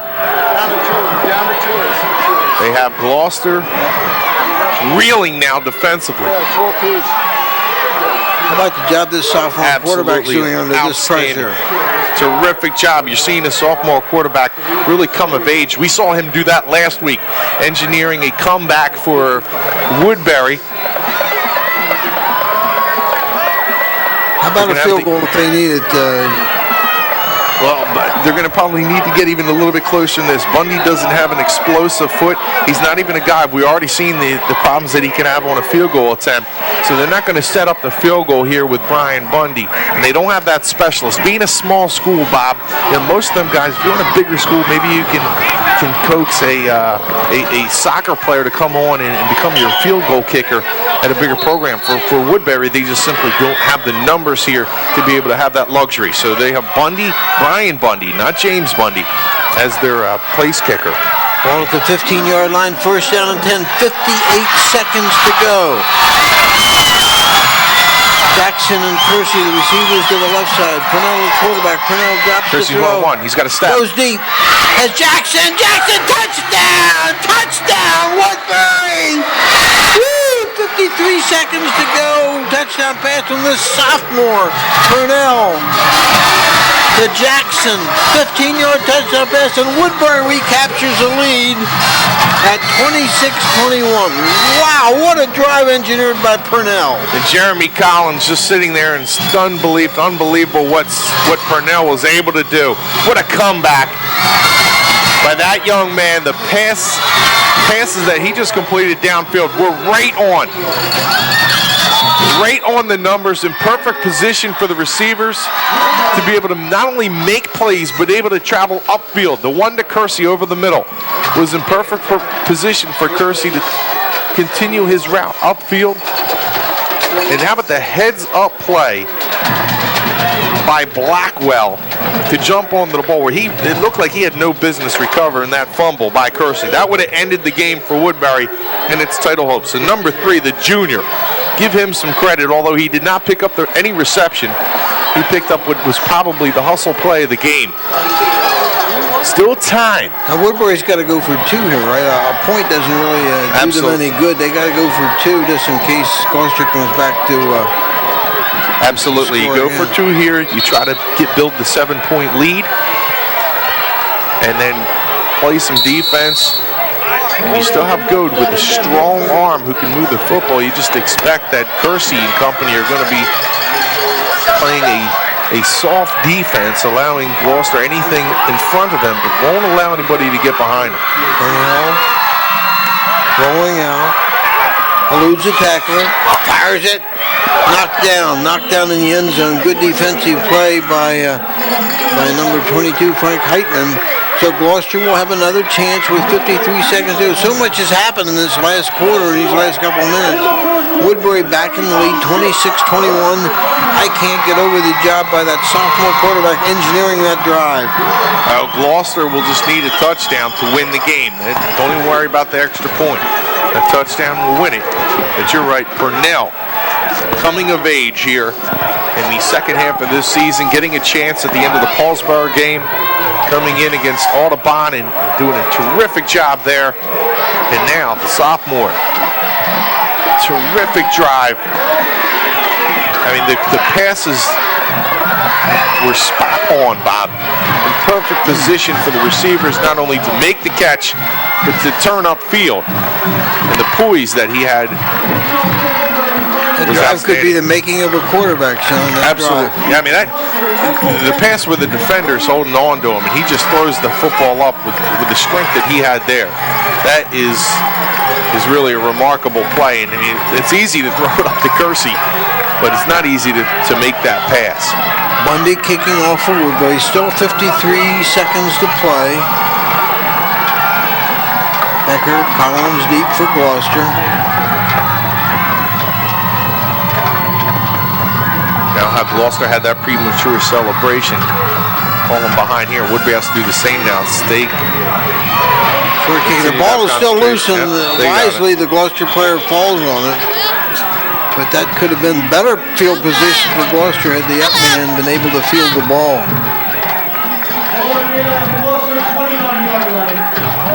So Gloucester has 71 yards to go and 53 seconds to do it. And a quarterback who's had a real good game, Steve Goad. Been a great high school football game. Wow, what a finish. Purnell and Kersey deep at safety. They're going to try and keep everyone healthy. Purnell comes up the line of scrimmage. Kersey goes rolling. Oh, tremendous defensive play by Bundy. Ryan Bundy with a great play.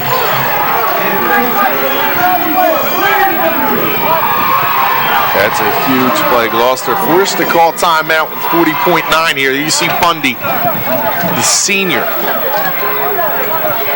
just tripping up. Quarterback on that play, and with 40.9, not a lot that Gloucester can do other than try and try and get the ball downfield, stop the clock, either get out of bounds or at least get the first down. Can ill afford to take a sack here. He's so cool, isn't he? He's so cool. He brought him back once. Well, he's talking to his line of scrimmage right now, telling them that you need to be able to give Goad time and the receivers to get open downfield. That's why they try to roll out Goad on that play, is they need to buy some time for the young man to find a receiver. Woodbury did a nice job of coming up in coverage and forcing Woodbury to take as much time, Gloucester to take more time. And that's what you do, is you come up, you play bump and run. Yeah, even with the rollout, it forces the Gloucester Lions receivers to take more time to get open downfield. 2-yard loss of the play as a result of Brian Bundy's great defensive play. It'll be 2nd down and 12. But the most important numbers are 40.9. That's the number of seconds left.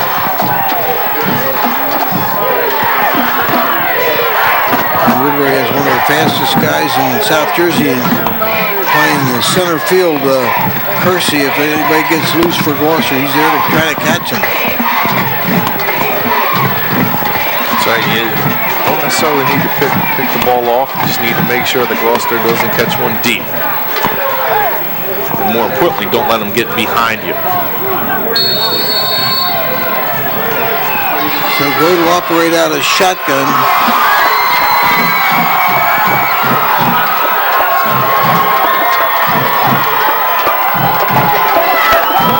Goad goes deep. Ball's up for grabs. Nice job defensively. By Shawn Davis, Davis with a great play. That ball was up for grabs.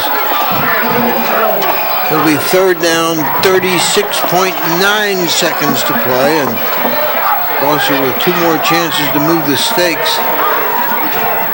Doug DiNardo, excuse me, Bob. Doug DiNardo with a good block to give Goad a little more time. With 36.9 seconds remaining, Gloucester's going to come to the line of scrimmage with a 3rd down. Davis has done an excellent job. He's the one that had the strip for a touchdown in the first half. Second half, excuse me. Goad to throw. Fires over the middle. Is it intercepted? Yeah, they're marking it there. That'll be it. Woodbury with the interception to seal it. And that'll clinch it for the Thundering Herd. There's some question about whether he caught the ball, but he did. And Woodbury will take over at the 48-yard line, and that should do it for the Thundering Herd.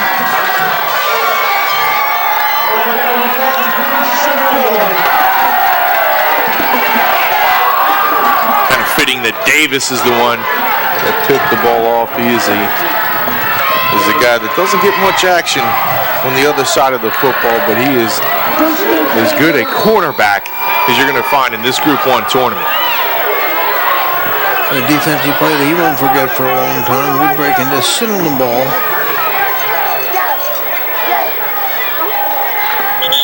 Grinnell takes the knee. Clock running, that'll do it. Gloucester does have one more timeout. Yep, one timeout. What a good football game. There you see Zach Valentine still keeping his eye on things, making sure that his team knows exactly what they're doing. Well, you had 2 good ones this weekend, didn't you? Missing that West Effort game you had last night. Some good football games throughout South Jersey. How about Southern defeating Washington Township? Yeah. That's a big win for that Shore Conference team. Some other good wins for some of the Shore Conference squads. We find out today, we knew Shryock was leading Audubon. And Pennsgrove only trailing by 7 at halftime to Paulsboro. So, assuming that Paulsboro wins, it sets up a terrific second-round matchup with Paulsboro hosting Woodbury next week, and we'll have that game for you right here on Channel 5, and you also can catch it on demand if you're watching this game on demand. So that's going to do it. The clock ticking down. Gloucester cannot stop the clock. Woodbury High School gave up the lead in the last couple of minutes, got it back, and wins the football game 26-21. Woodbury advancing to the semifinals of NJSIAA Group 1. Shawn, just a great high school football game. Yeah, and you see the Woodbury team celebrating in the agony of defeat on the opposite sideline with Michael Becker and Brian Collins. Some of those seniors who have to endure going over and shaking the hands and just feeling so down about what they've just done. But both teams should congratulate each other on what was a heck of a football game. Outstanding job by both squads, and you got to give credit to Leon Harris' squad, who I frankly think was just did not match up well with the talent that Woodbury had, but found a way to play gutsy football and stay in the game. And those guys especially, we talked about the two Collins, Becker, Goad, a senior who will conclude his career against Gloucester Catholic in its rivalry game during Thanksgiving. Game that could one day define Brian Purnell's career too, Shawn. What a job he did under tremendous pressure to engineer that scoring drive for Woodbury that won the football game. Yeah, I mean, you'd say you take out a starting quarterback for a team and have a reserve come into play. Purnell was a pretty good one to have. I mean, he's a good backup quarterback who pushed Harvey for some time in the preseason. And this is a kid, you're right, that I believe really came of age today. This is a huge win for this program, huge win for that young man, and what he was able to do with march down the field using those weapons that he has so effectively allows Woodbury the chance at revenge against the Red Raiders next week. Well, that's about as good a high school football game as you're going to see. The final score again, Woodbury 26 and Gloucester 21. Woodbury advances in Group 1 to the semifinals. For Shawn, Leary, this is Bob Shryock. Thanks for watching on Comcast.